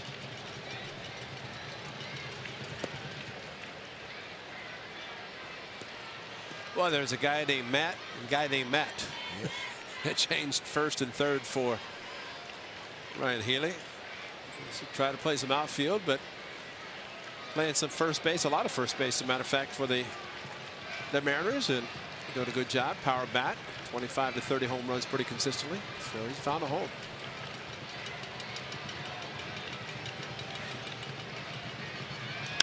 Two pitches hit to left. Pinder's back. Pinder near the warning track, makes the catch, gets it in quickly. So 2 outs. Hey, in honor of the bridge, the new Bay Bridge Series trophy, local artists along with NBC Sports and the Oakland A's are featuring works dedicated to the fiercest rivalry in the Bay.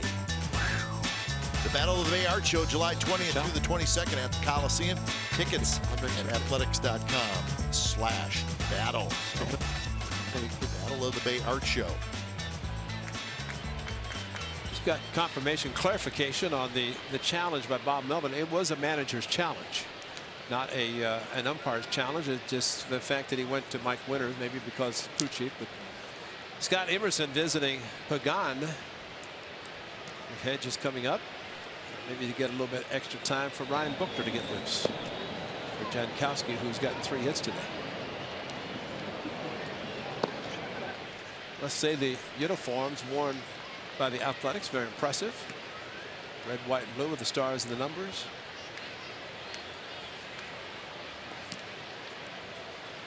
I like those socks. Socks are good. Yeah. Tomorrow would be a good day to wear those too. So you wear yours, I'll wear mine? I'm absolutely positively wearing mine tomorrow. There's no question about it. I think I will too. I may tuck my pants into those socks. Talk to Voos and get some batting gloves with the stars and stripes. I'm fine yeah? with all of that. Don't know if I'll go that far. Well, you know, that person can just go home and go to bed. I mean, it looks like they're casual enough to go. I want you. That's what that hat signifies. Or maybe Mr. Creed. Apollo.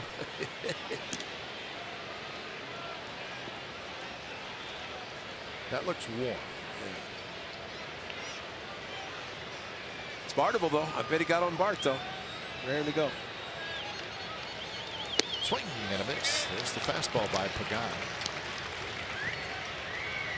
Pagan's fastball, I mean, listen, he throws pretty hard. It's 93, 94, that one 92. It seems to have a little something extra, though. It does, and you know, it just shows that fastball is a good pitch. It's a great pitch, and you can throw a fastball and throw it by hitters. You wonder, wow, that's pretty good. I can throw a 93, 5, and get an out. Good slider there. It really makes a slider that much better, because the fastball for strike 1, then pull the string with the same delivery, strike 2, and Ryan Buchter warming up in the bullpen.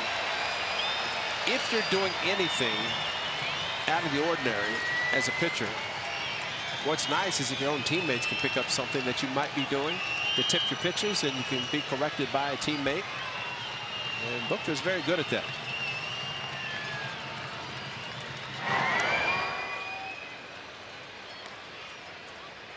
I think the guys brought up something that a little bit different now with the video. That when I see Adam Roden, then you can go frame by frame and see if a pitcher's doing something, and does it translate when you get to the plate? You hope so. If you can help yourself as a hitter, noticing a pitcher might be doing something. At one time it was just the eyes, the eye test, and be able to be in the dugout, watch a pitcher, see if he's doing anything out of the ordinary. But now you add the video on top of that. You have to be careful. No secrets. No secrets at all. Technology is off the charts.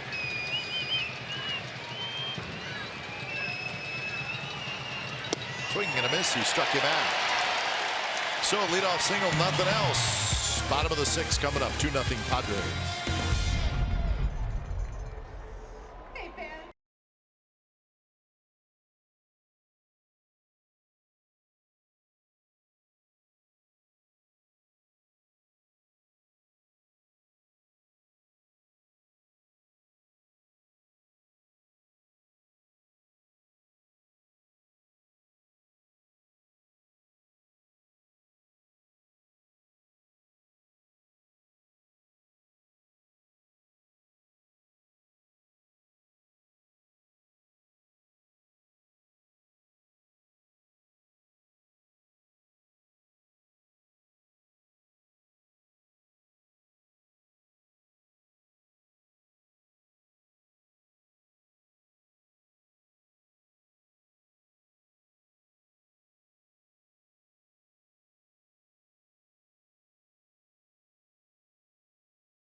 X1 voice remote to get live stats on your TV. Change the way you experience TV with Xfinity X1. Nice crowd tonight. Hoping for an A's victory. It'll be a comeback victory, but only a 2-0 game. A's just got to try to figure out Clayton Richard, who's been good. A's with 2 hits. They were back-to-back. Lou Croy and Pinder with 1 out in the 3rd inning, but the A's then loaded the bases, but Richard got a big double play off the bat of Piscotty, and that's it.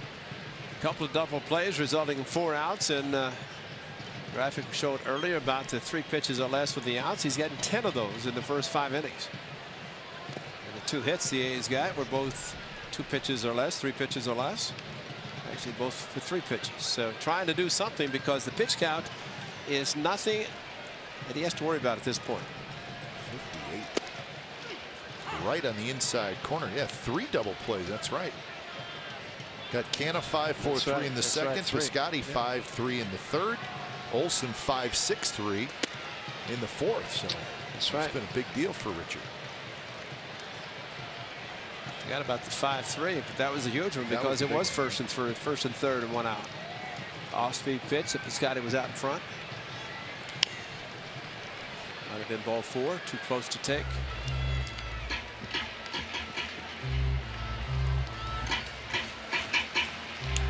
Meanwhile, to the point also, 9 ground ball outs, but you have the double plays which help that number.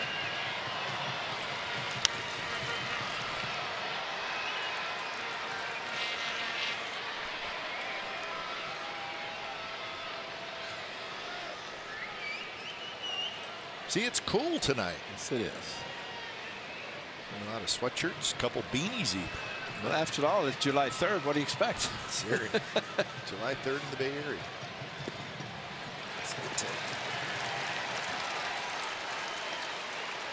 Now, fans, the Connie Mack Club is open right now. Bring 30 to 50 guests out to this space within Shot Park Tavern.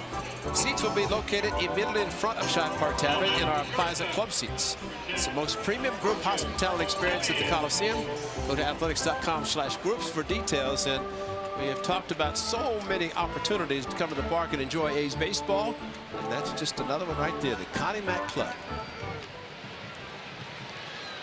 There's Simeon, and the first pitch is a strike. So the A's have their leadoff runner aboard. But if you come to the Connie Mack Club, you have to wear a top hat and a suit. That's right. As the great owner of the Athletics did for 50 years, Connie Mack. That's going to get through into left field, and a base hit for Marcus Simeon. As a great example of what happens when there's a runner at first base and the infield's playing for 2. Gets the ground ball, but because the shortstop Galvis was close enough to second base, or closer, and the third baseman playing even with the bag, anticipating maybe a bunt, open up a huge hole in the late Tony Gwynn's favorite spot, right between third and short. But they're back again, kind of bunched up the middle, Spangenberg and Galvis, and it does open up holes. 3-run home run. The A's have a lead. Just as easy as that. Ground ball pitcher doesn't give up a lot of home runs, though. First pitch is a strike right there to Piscotty. Great Tony Gwynn jersey, number 19. Left us way too soon.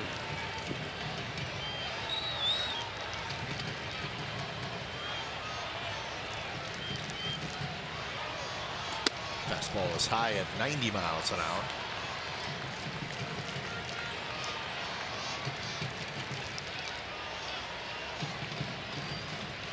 The ground ball double plays for Clayton Richard. 14 total, 3 tonight. He works the bottom of the strike zone. You know, they talk about the launch angle and guys getting under those low pitches, but with him, the way the ball, I mean, he's not overpowering. 90-91 with the fastball with good sink, and have a tendency as a hitter to beat on hit on top of the ball and beat it into the ground. Just a touch low. Richard slaps his glove. He thought it was a strike, and I think so did his catcher. Edges with the target down, and it had dotted the inside corner. So Piscotty catches a break, and now the count's in his favor, 3-1.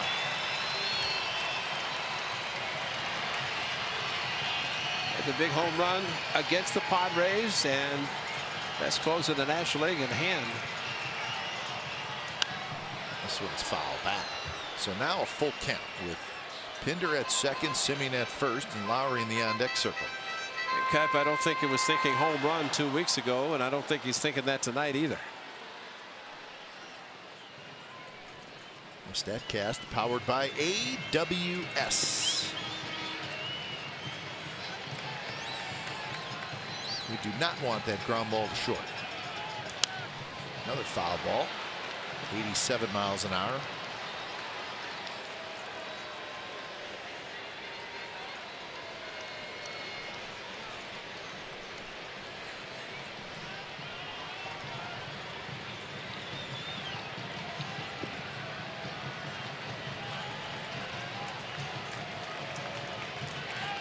Another 3-2. Here it is, and it's high, not close. Bases are loaded and nobody out. That's 5 walks for Clayton Richard. You know, Kevin, it seemed like in the at-bat there by Stephen Piscotty.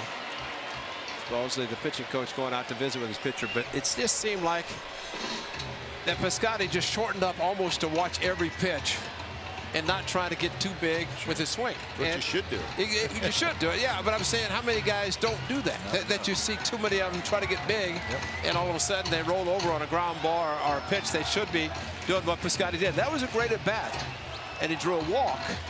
But if he had been overly aggressive, who knows what he would have done. There's Adam Simber. Simber is warming up quickly. So here's Lowry, who has hit a fly ball to right field, and he has walked. Another great opportunity for the A's. They had the bases loaded, 1 out in the 3rd. Here they have the bases loaded, nobody out, and it's the 6th. First pitch to Lowry. Check swing. No swing. And really, you have to think opposite field. If you do that, you don't take a chance of rolling over. This is a swing that Rob Drake at first base easily said no swing.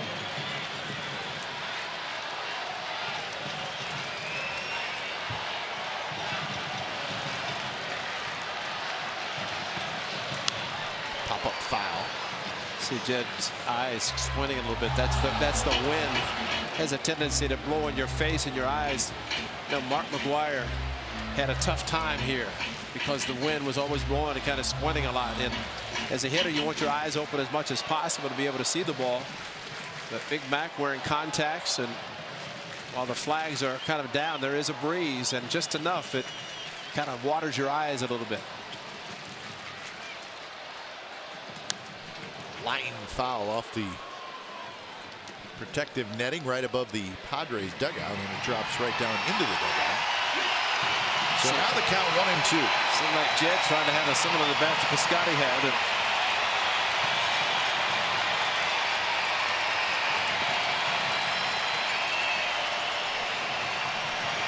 Pinder, Semien, Piscotty are your runners.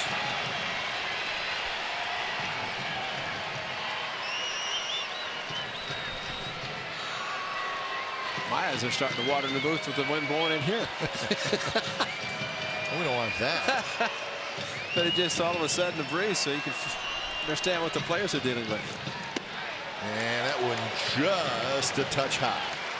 Well, Jed threw his arms up, indicated that maybe the pitch was towards the inside, but when you see a hitter doing this, you'll say, uh-oh, please don't be called a strike, and it could have been upper part. So really a couple of pitches in this inning that could have been called strikes that had gone the A's way. And there's a line drive, fair ball headed for the corner. 1 run scores, 2 runs score, and they're waving the Piscotty, and then he stopped, and now he still scores. Wow. Matt Williams was waving Piscotty, but Piscotty stopped at 3rd. So the bases are cleared, and the A's lead at 3-2. And not a shock to this Jed Lowry with a breaking ball. We've seen him hook it, did against Avalon of the White Sox. He threw him a breaking ball, hooked it into the seats for a home run to give the A's the lead there. He does it again with this bases clearing double. A patented double by Jed Lowry. 2 runs are going to score easily. Piscotty, the way he was running to third, and Matt Williams was going, and let's go, and to stop, continue to go, the throw just a little bit late. Nice hook slide by Piscotty, and the A's score 3. And that one's hit up the middle. Lowry being waved home. The throw to the plate, offline, and it's 4-2. And just like that, unbelievable. And not an out of the inning. 2 walks, great hitting by the Athletics, great patience. And Jed Lowry wanted it bad, he had. And right back after it with an opposite field, shifting him to the left. And Chris Davis goes right back up the middle. And really, Jed Lowry seeing it on the ground, no possibility to throw him out. So the inning has gone walk, double, single, 4 runs in. And now the hitter is Olsen.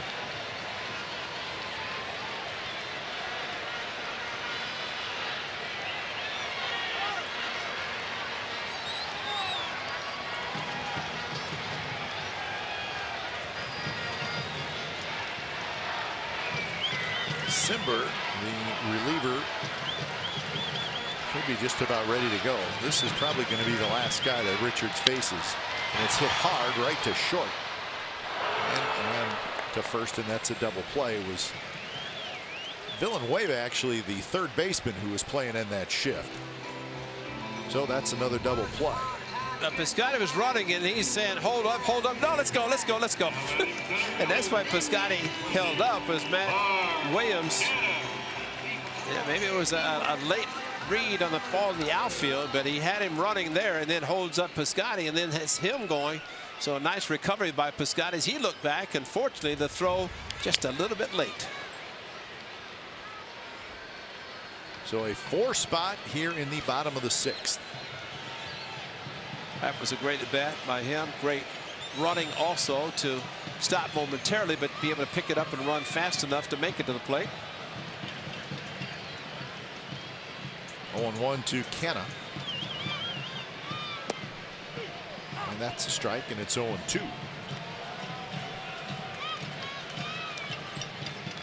Canna, a double play and a bouncer back to the mound. It's amazing. 4 double plays turned by the Padres.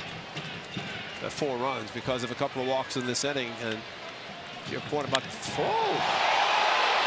field, and that baby's gone. Canna has homered, and now it's 5-2.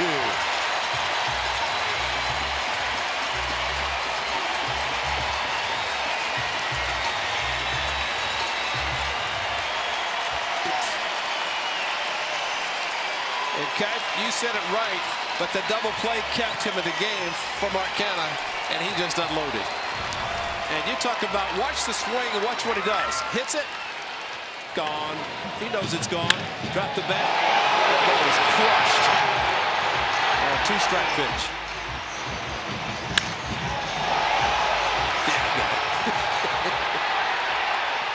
Wow. Chapman with a line drive right into the glove of Spangenberg. And the side is retired. Big damage done by the Athletics as they score 5 times. Finishing it up was Mark Canna with his 11th home run of the year. So 7th inning coming up from the Coliseum. The A's now lead it 5-2.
is brought to you by Kelly Moore Paints.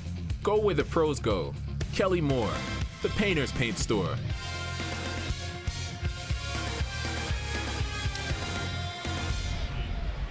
So the A's with 5 runs in the bottom of the 6th inning, and they now have a 5-2 lead over the Padres. And it's Ryan Buchter, the lefty, coming in.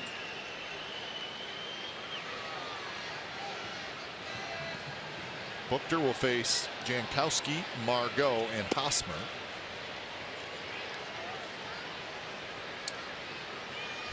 So when it's time for change, think Speedy Oil Change and Auto Service, your trusted oil change, tune-up, and brake experts. 2-0, 2.77 ERA for Buchter.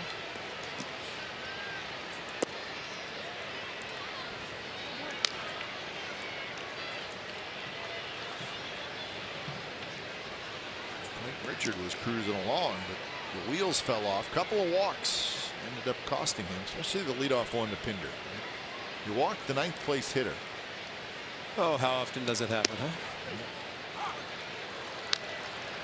Buchter a couple of years with the San Diego Padres. 2016, and then last year, halfway through the season, was traded from the Padres to the Royals. And he donned the Friars uniform for a little bit.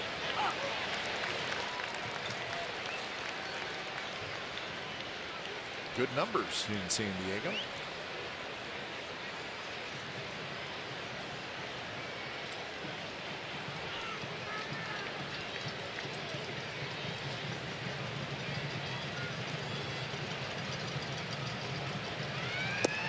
Outside, Buchter guy, Ray, he has less than 3 years service time going into this season, so he's not even arbitration eligible yet. He will be after this year, but the A's have him under control for a long time. And a good one to have under control because he's a good pitcher and good fastball. You like the power arm coming out of the bullpen.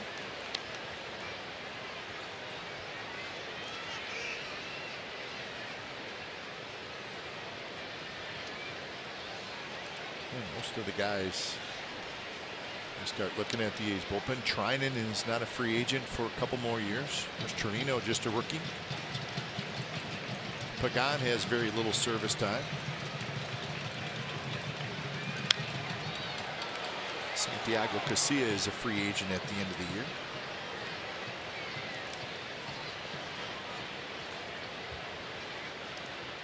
Petit's got a 2-year contract.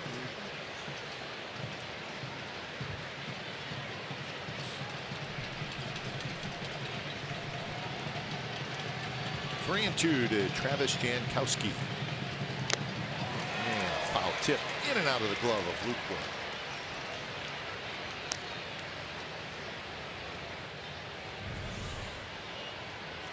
Oh, just popped out, hit right in the pocket and popped straight down. And that's why Luke took his glove off, rubbed his hands together, maybe get some static in his hand to be able to hang on.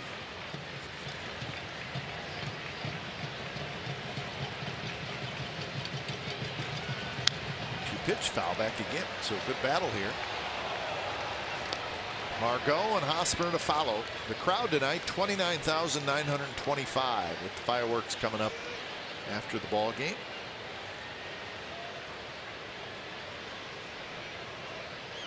So a very nice crowd.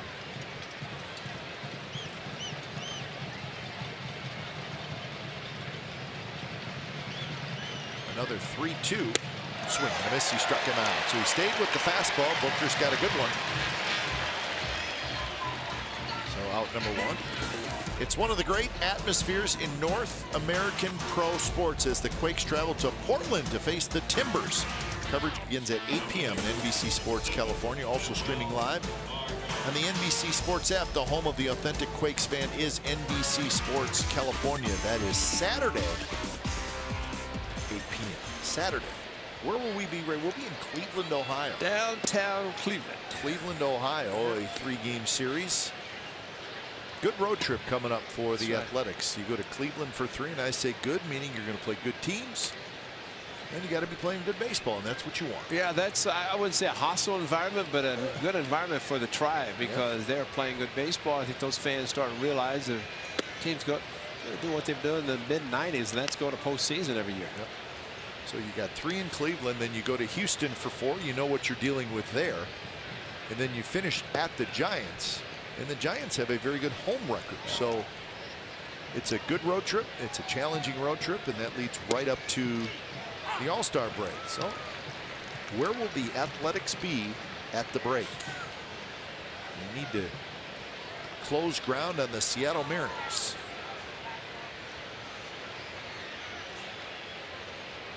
Mariners still leading 3-0 over the Angels in the bottom of the 3rd. Pop up on the infield. Good pitch by Buchter. Astros still winning. They are leading 5-3 over the Rangers in the 8th inning in Arlington. Now batting. So that is the West right now. No games are final yet. But that Houston game getting close. Mariners just a half game back of the Astros.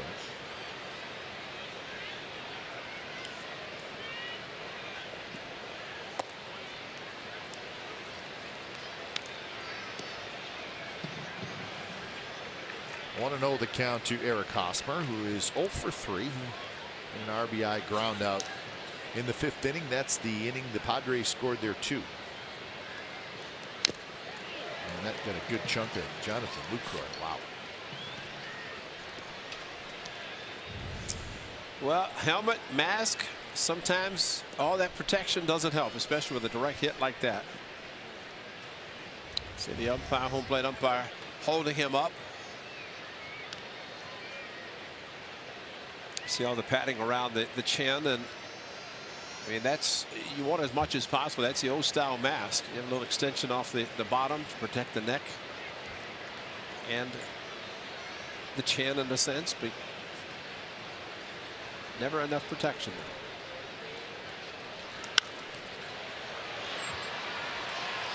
Chapman out. Chapman turns around. Chapman grabs it. So a good inning for Ryan Buchter, and we have reached the 7th inning stretch time here at the Coliseum with the A's leading 5-2, and we're going to keep it right here at the ballpark for a wonderful rendition of God Bless America with the A's leading the Padres.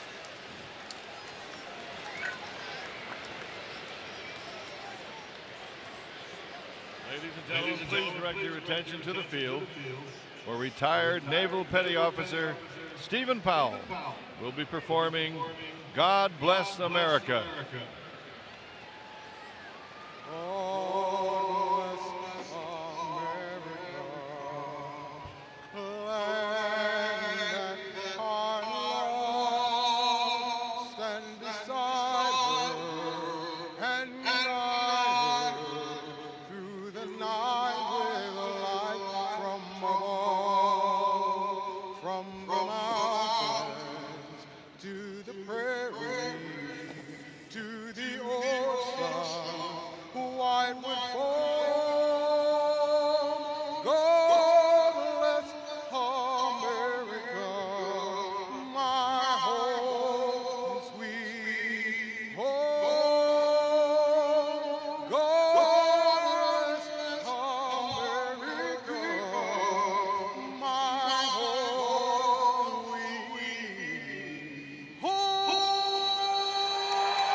Retired Naval Petty Officer Stephen Powell.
December 7th of 2001, as a member of the Padres, Rickey Henderson gets career hit number 3,000 on the last day of the regular season against the Rockies. He becomes the 25th member of the 3,000 hit club. Rickey would end up with 3,055 career hits. Originally, Rickey wanted to sit out the game because it was Tony Gwynn's last game. Tony said, you know what? You got to play. I want you to play. And Rickey did. He got the hit. Rickey said, I don't want to be a distraction. This is your last game. But Tony Gwynn insisted that Rickey play. He did, and he picked up career hit number 3,000. Rickey with the Padres. Yeah. He had a monumental run scored. He wanted to dig up home plate. That's right. I do remember that. Didn't have a shovel, so they said, okay, Rickey, just step on home. And, It's Rickey, you're not in Oakland. Leave the plate there. So when it's time for change, think Speedy Oil Change and Auto Service, your trusted oil change, tune-up, and brake experts. It's Adam Simber. Jed Lowry knows this young man, as we all did, because since he gave up the 2-run home run to Jed. Game in San Diego, the great come-from-behind victory. It's a check swing by Jonathan Lucroy. Body went, unfortunately, took the bat with him.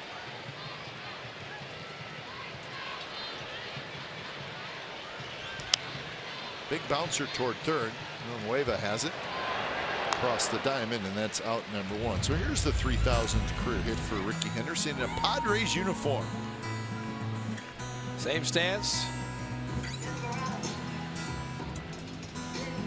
That's it. Old Jack Murphy Stadium. See the football lines? Yeah. Look at the names. Yeah.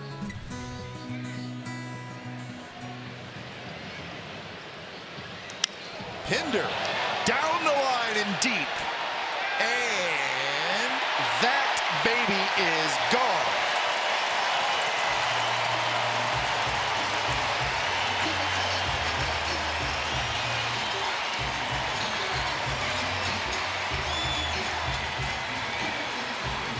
Number 8 for Pinder. 6-2 A's lead. And he started last inning, the big inning, with a walk and homers in this inning. And a no doubt a drop down right there in the middle of the plate. Slider. And the rest of the power was provided by Chad Pinder. That ball was crushed. Towering. Just stay fair. Probably hit it so hard it couldn't go foul.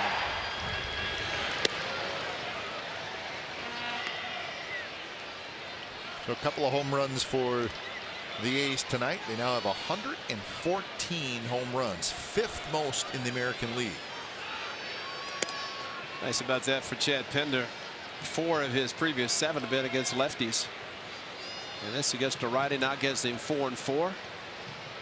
Got a haircut, didn't cut off his power.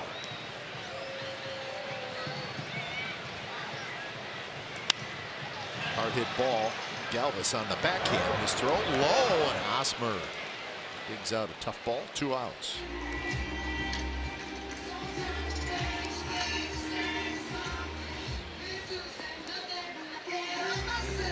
Now batting right fielder, number 25, Steven Piscotty. What do you think the most asked question is to a hitter in the dugout after he hits a home run? What pitch was it? Yeah, especially with the pitcher. Evan Jackson, that's probably asking. Matt Joyce saying, I know what it was, you know. And because the A's had the lead, Joyce didn't pinch hit. Pinder stays in. It's Matt Joyce with the bat, but did not pinch hit. As you see a lot of that with especially a lefty starting the game. Righty comes in. Joyce, but because the A's scored 5 last inning, take a 3-run lead. Pinder stays in. Joyce, be ready if necessary. Lined into the seats foul. 1-2 to Steven Piscotty. 0 for 2, but he walked and scored in that big 6th inning. A's loaded the bases with nobody out, and Jed Lowry doubled into the left field corner, scored all 3.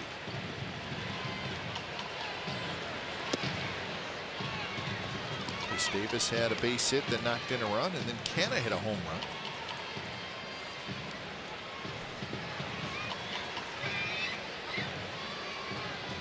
use the Stance socks. That hurts my foot. Everything Simber does starting right now hurts my body. This, that. That.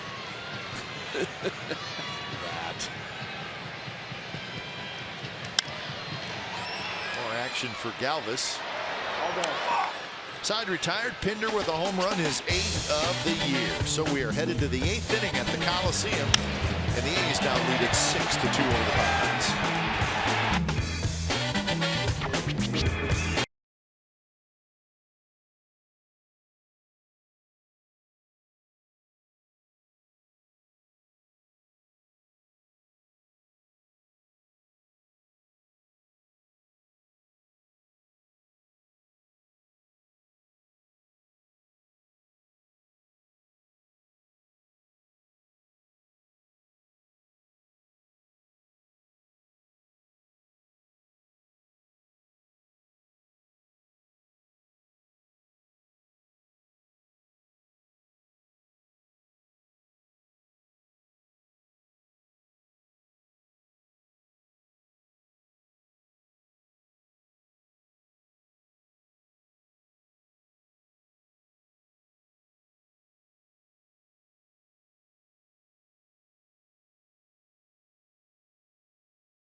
Pacifica Hybrid, America's first hybrid minivan. Test drive one today. Wall of Fame here at the Coliseum. Some good names. Reggie Jackson, Beta Pinson. Dad of the year right there. Beta Pinson. Oh, what a gentleman. That gentleman also. What a great looking family. That's great. You know that little girl's right in the middle of it, huh? Yeah, absolutely. 3 boys, a little girl. Lou Trevino is the new pitcher. So when it's time for change, think Speedy Oil Change and Auto Service, your trusted oil change tune-up and brake experts. 6-1 record, 1.56 ERA for the rookie right-hander Lou Trevino, facing Myers, Villanueva, and Spangenberg. Remember the A's with yesterday off and Thursday off. So that makes things easier on the manager, because you know that even if you have to use your relievers, you still got plenty of days off, and it gets important. You chance to rest your relievers if you can.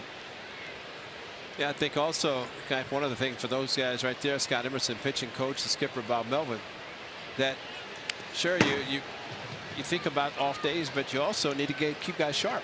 And you know, if a guy doesn't pitch for 5 or 6 days, you got to figure out a way to get him in. Really, in the case of Trinan or even Trevino, in non-safe situations. That's Blake Trinan. He's got Jeremy Dowd on one side, Phil Pohl on the other. Bullpen catcher. Takes care of those guys. Well, you would think if Trinan were to not pitch tonight,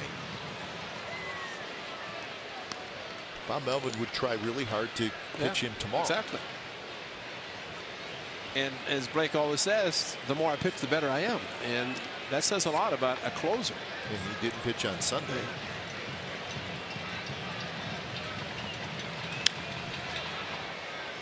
And I tell you, if in a bullpen or a pitching coach, and all the numbers, and You know, you don't want to wear somebody out in the early part of the season, not have them available later, but you also have to keep them sharp. And you have to know the personnel, too. And again, I think in the case of Trinan, we've seen when he's had a number of days off, he has not been as sharp. They're pitching in back-to-back games, sometimes 3 consecutive days. Better and better.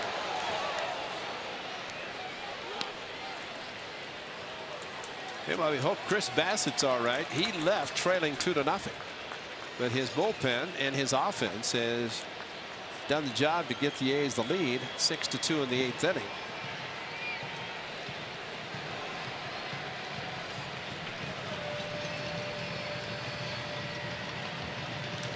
Two is lined towards center. Canna coming in, and Canna dives, and he caught it.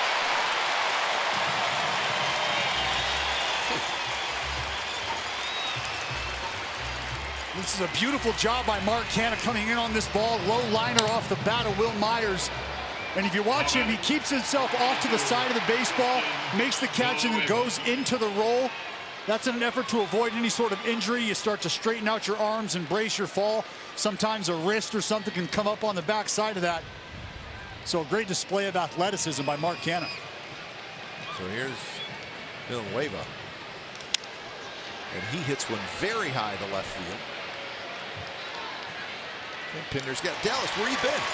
I mean, you just leave for like 4 innings? Where you been? Speaking of collisions. Yeah, I was racing back as best I could, guys. That is Dallas Braden. Yeah, but check this out, though. Check it. He slowed down to let it be a little bit competitive, and then up comes Zach and figures and said, I got you. And then all of a sudden, no, you don't. I had to jockey for position. I had to. You know, X a closer. I couldn't let that happen. He tried to, and you stopped him. But you're also a closer. Remember Raleigh?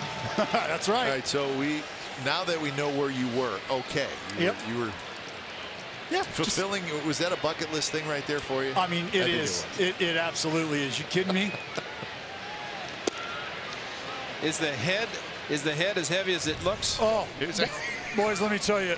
Yeah, this right here, hands down, the toughest part of running that race is strapping that thing on. I'm not sure this is going as no offense to Raleigh, but that head, massive. And of course, you saw Brody there saying, "Look at me, I'm in this shot too." Right? Look at me, look at me, look at me. Yeah, I was kind of confused. I tried to put Brody on first because I was thinking that's he's about the same size as those giant. Didn't quite work out though. Same head size. Yeah. I see where you're going. Okay. So was it as hard to run in those things as everybody says? Obviously, a little top heavy. Harder. Really? Harder. I mean, it is. I tell you, yeah, that's gassed. I am gassed. It is hot in there. Should have dropped the head on Brody. I mean, seriously. I tell you, the temperature goes up about 15, 20 degrees in that thing. That's good stuff. I just want to know if the outcome is predicted. Yeah. I mean, do you guys talk it over before the race starts, or is it let's go? There was no conversation. They threw me to the wolves. All right, good. 3-2 pitches, foul back. You know, sometimes you bring ringers in. I just wonder if they should bring a ringer in against Dallas. Yeah, but evidently not. If he would have, maybe Eck was the ringer and Dallas took care of it. Spun him around. Brewer, the right-hander, Strath, the left-hander. And the pitch just missed, and it's a 2-out walk to Spangenberg.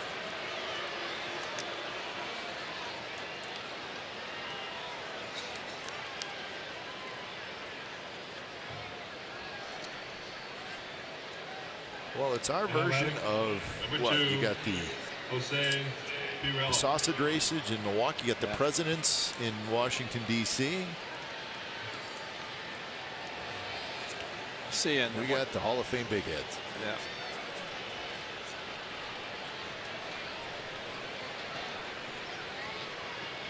There's Perella. First pitch is inside at 97 miles an hour. Yeah, I think Trevino might be in the Trinan class as far as consistent work. I mean, he's got an easy 97 to 100, but being on the mound, in situations, and the bullpen compared to being on the mound in a game situation, totally different. I mean, you can simulate as much as you want in the bullpen, but it takes being on the mound, having the mechanics and everything working well for you.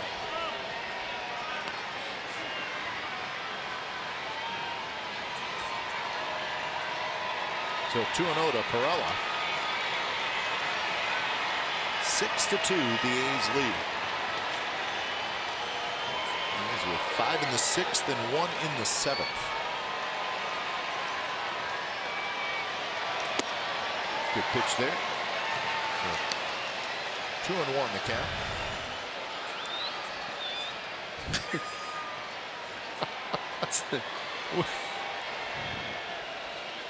Just where did we get this guy from, Ray?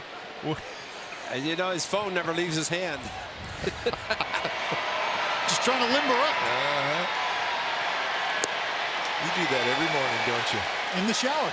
I bet that's pretty.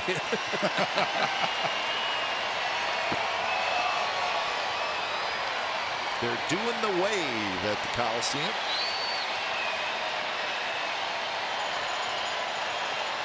The night that McGuire hit the home run against the Dodgers to walk it off, Crazy George was back on the dugout. Started the way. They pulled out all the stops. Bounce to the right side. Lowry has it. Lowry straightens up and throws out Perella. And that will do it for the Padres. Bottom of the 8th coming up. 6-2 A's.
To you by Toyota.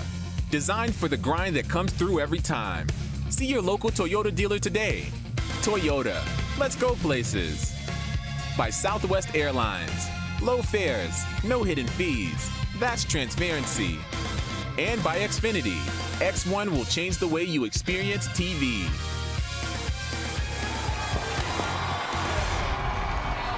All right, here's our game summary brought to you by your local Toyota dealers. 2-8-0 for the Padres, 6-7-0 for the Athletics. Clayton Richard was good through 5, fell apart in the 6th. Chris Bassett throws 88 pitches in 4 2/3 innings. Big hit, Jed Lowry with a 3-run double and a couple of home runs for the A's tonight. Canna and Pinder. New pitcher is brought up from the minor leagues, Colton Brewer. You know, one thing you've said pretty consistently is Jed Lowry came through with a big hit. Yeah, that's true. He has been doing it as consistently as anybody throughout this season.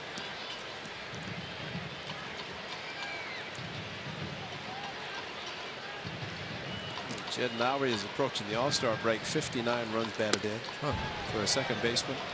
Guys, speaking of that, this is game 86 for the Athletics.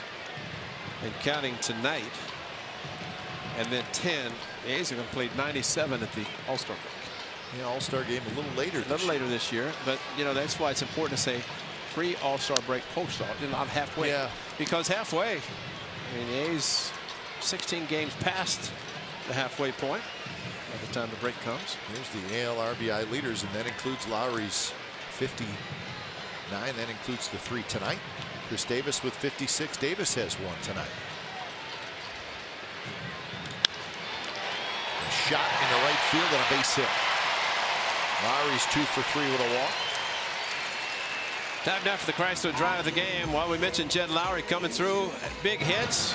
Padres must want to get rid of him because he hit the 2-run home run down in San Diego to help the A's win. This time, it's his bases clearing. The triple, hold up. Now let's go. Let's go. I made a mistake. And Scotty able to score, clearing the bases. And Agaminga soon to come off the DL. Jed Lowry does it again. Another multi-hit game for a second baseman. Again, a second base. Michael Moretto. Chance to play second while Jed, as a team player, moved to third. Matt Chapman, or Captain America, as you say, is back. 97 hits now for Lowry. Up the middle. Right there is Spangenberg. He takes it himself and he turns the double play. So the shift was on and it worked for the Padres as Davis hit it very hard right up the middle. But there was the second baseman. So 2 outs, and here's Matt Olson. 5 double plays the A's have had turned against them tonight. 5 walks. Clayton Richard get into 5 double plays. Still have a 6-2 lead.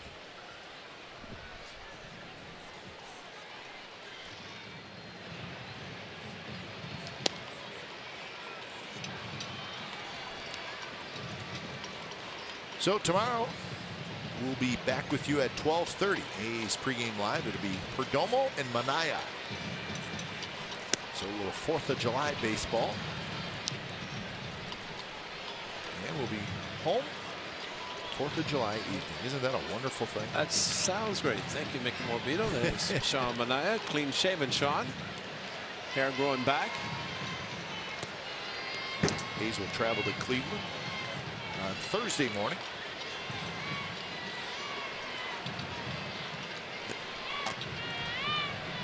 Matt Olson is 0 for 2, a couple of double plays, and he has walked. There's the full shift. Driven to left. Myers in a couple steps, and that will do it. Last chance for the Padres. Trinan is coming in.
Of the Oakland Athletics. It may not be reproduced or retransmitted in any form, and the accounts and descriptions of this game may not be disseminated without the express written consent of the Athletics Investment Group, LLC.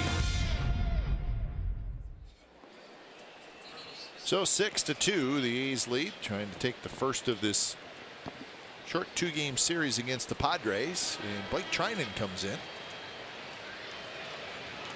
And the first pitch to Freddie Galvis is outside, 1-0. Trinan making his 34th appearance. Terrific season. 0.89 ERA.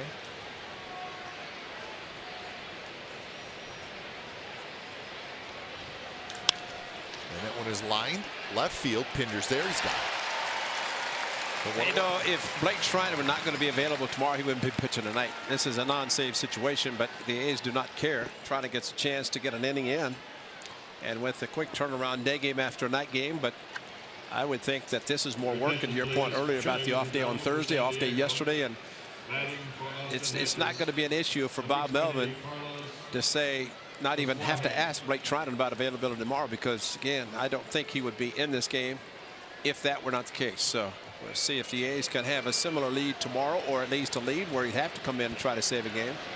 But the point too is, if let's say the A's win tomorrow on a blowout, or let's say they lose the game and Trinan is not needed. Yeah. Well, if he doesn't pitch tonight, then he's going Sunday, Monday, Tuesday, Wednesday, Thursday without pitching. That's 5 games. Yeah. And we saw against the Angels on that Saturday afternoon what happened whenever he had extended rest, about 5 days, I think it was, and fortunately had a 3-run lead. Got out of it. Carlos Asueje is the pinch hitter. He's hitting for Hedges. Should be strike 2. He hit the ball twice. Carlos Asueje.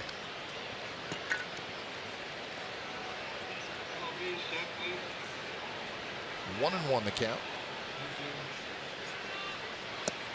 One way inside.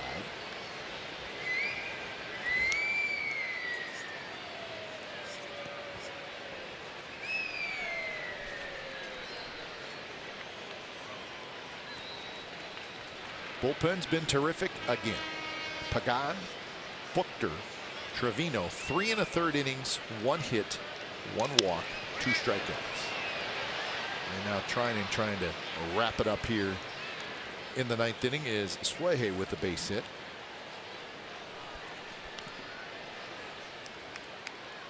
So now Jankowski. Well, when you come off the bench, you get your number called. You're coming up not trying to do any more than you're capable of. You got Blake Trinan out there throwing 99-mile-an-hour super sankers. Keep the approach simple. Use the entire field. Go the other way against a power arm like Trinan.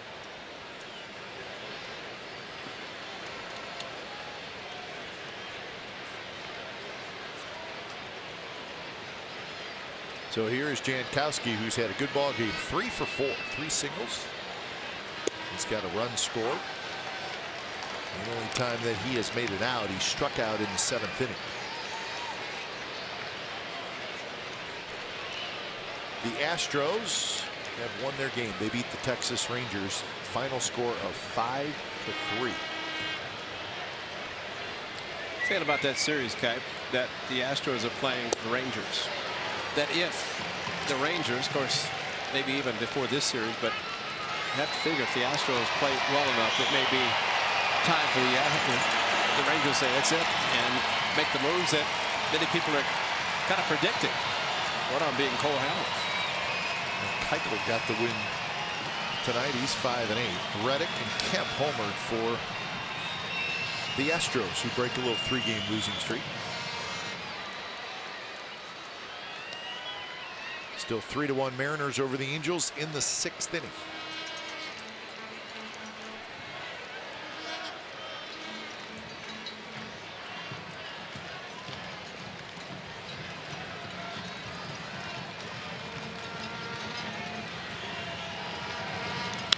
Pitch is lofted into the air. Foul territory. Pinder grabs it. 2-away. Matt Chapman has some competition. Chad Pinder plays shallow and with the lefty at the plate. Chapman was sprinting out. He looked up, and there's Pinder standing in the position to make the play in foul territory. Good hustle by both. So here's Manuel Margot.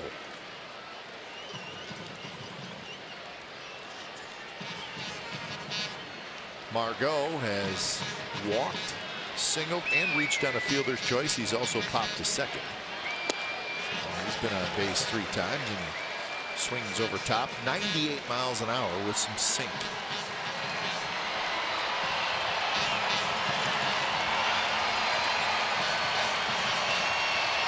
Trying to finish it off and get the A's their 47th win of the year in the dirt.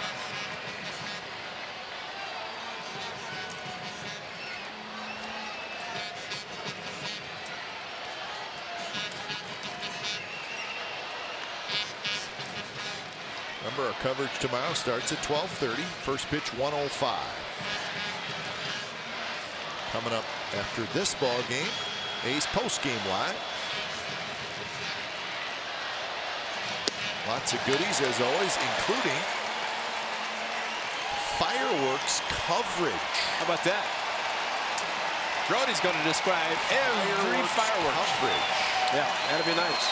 So if you're at home, you want a little fireworks, you can get it tonight on A's post-game live. Crowd, it's on his feet. Over 29,000 tonight. Trinan deals. Got him swinging. Picked up by Luke Croy. He tags Margot, and that's the ball game. So the A's rolling along as they take game 1 of this quick series. They have now won 13 out of their last 16. And we'll see if they can sweep this series tomorrow. 2 hours and 39 minutes was your time of game. Played in front of 29,925. The A's beat the Padres by a final score of 6-2. Time now for A's post-game live. Let's throw to Brody Brazil.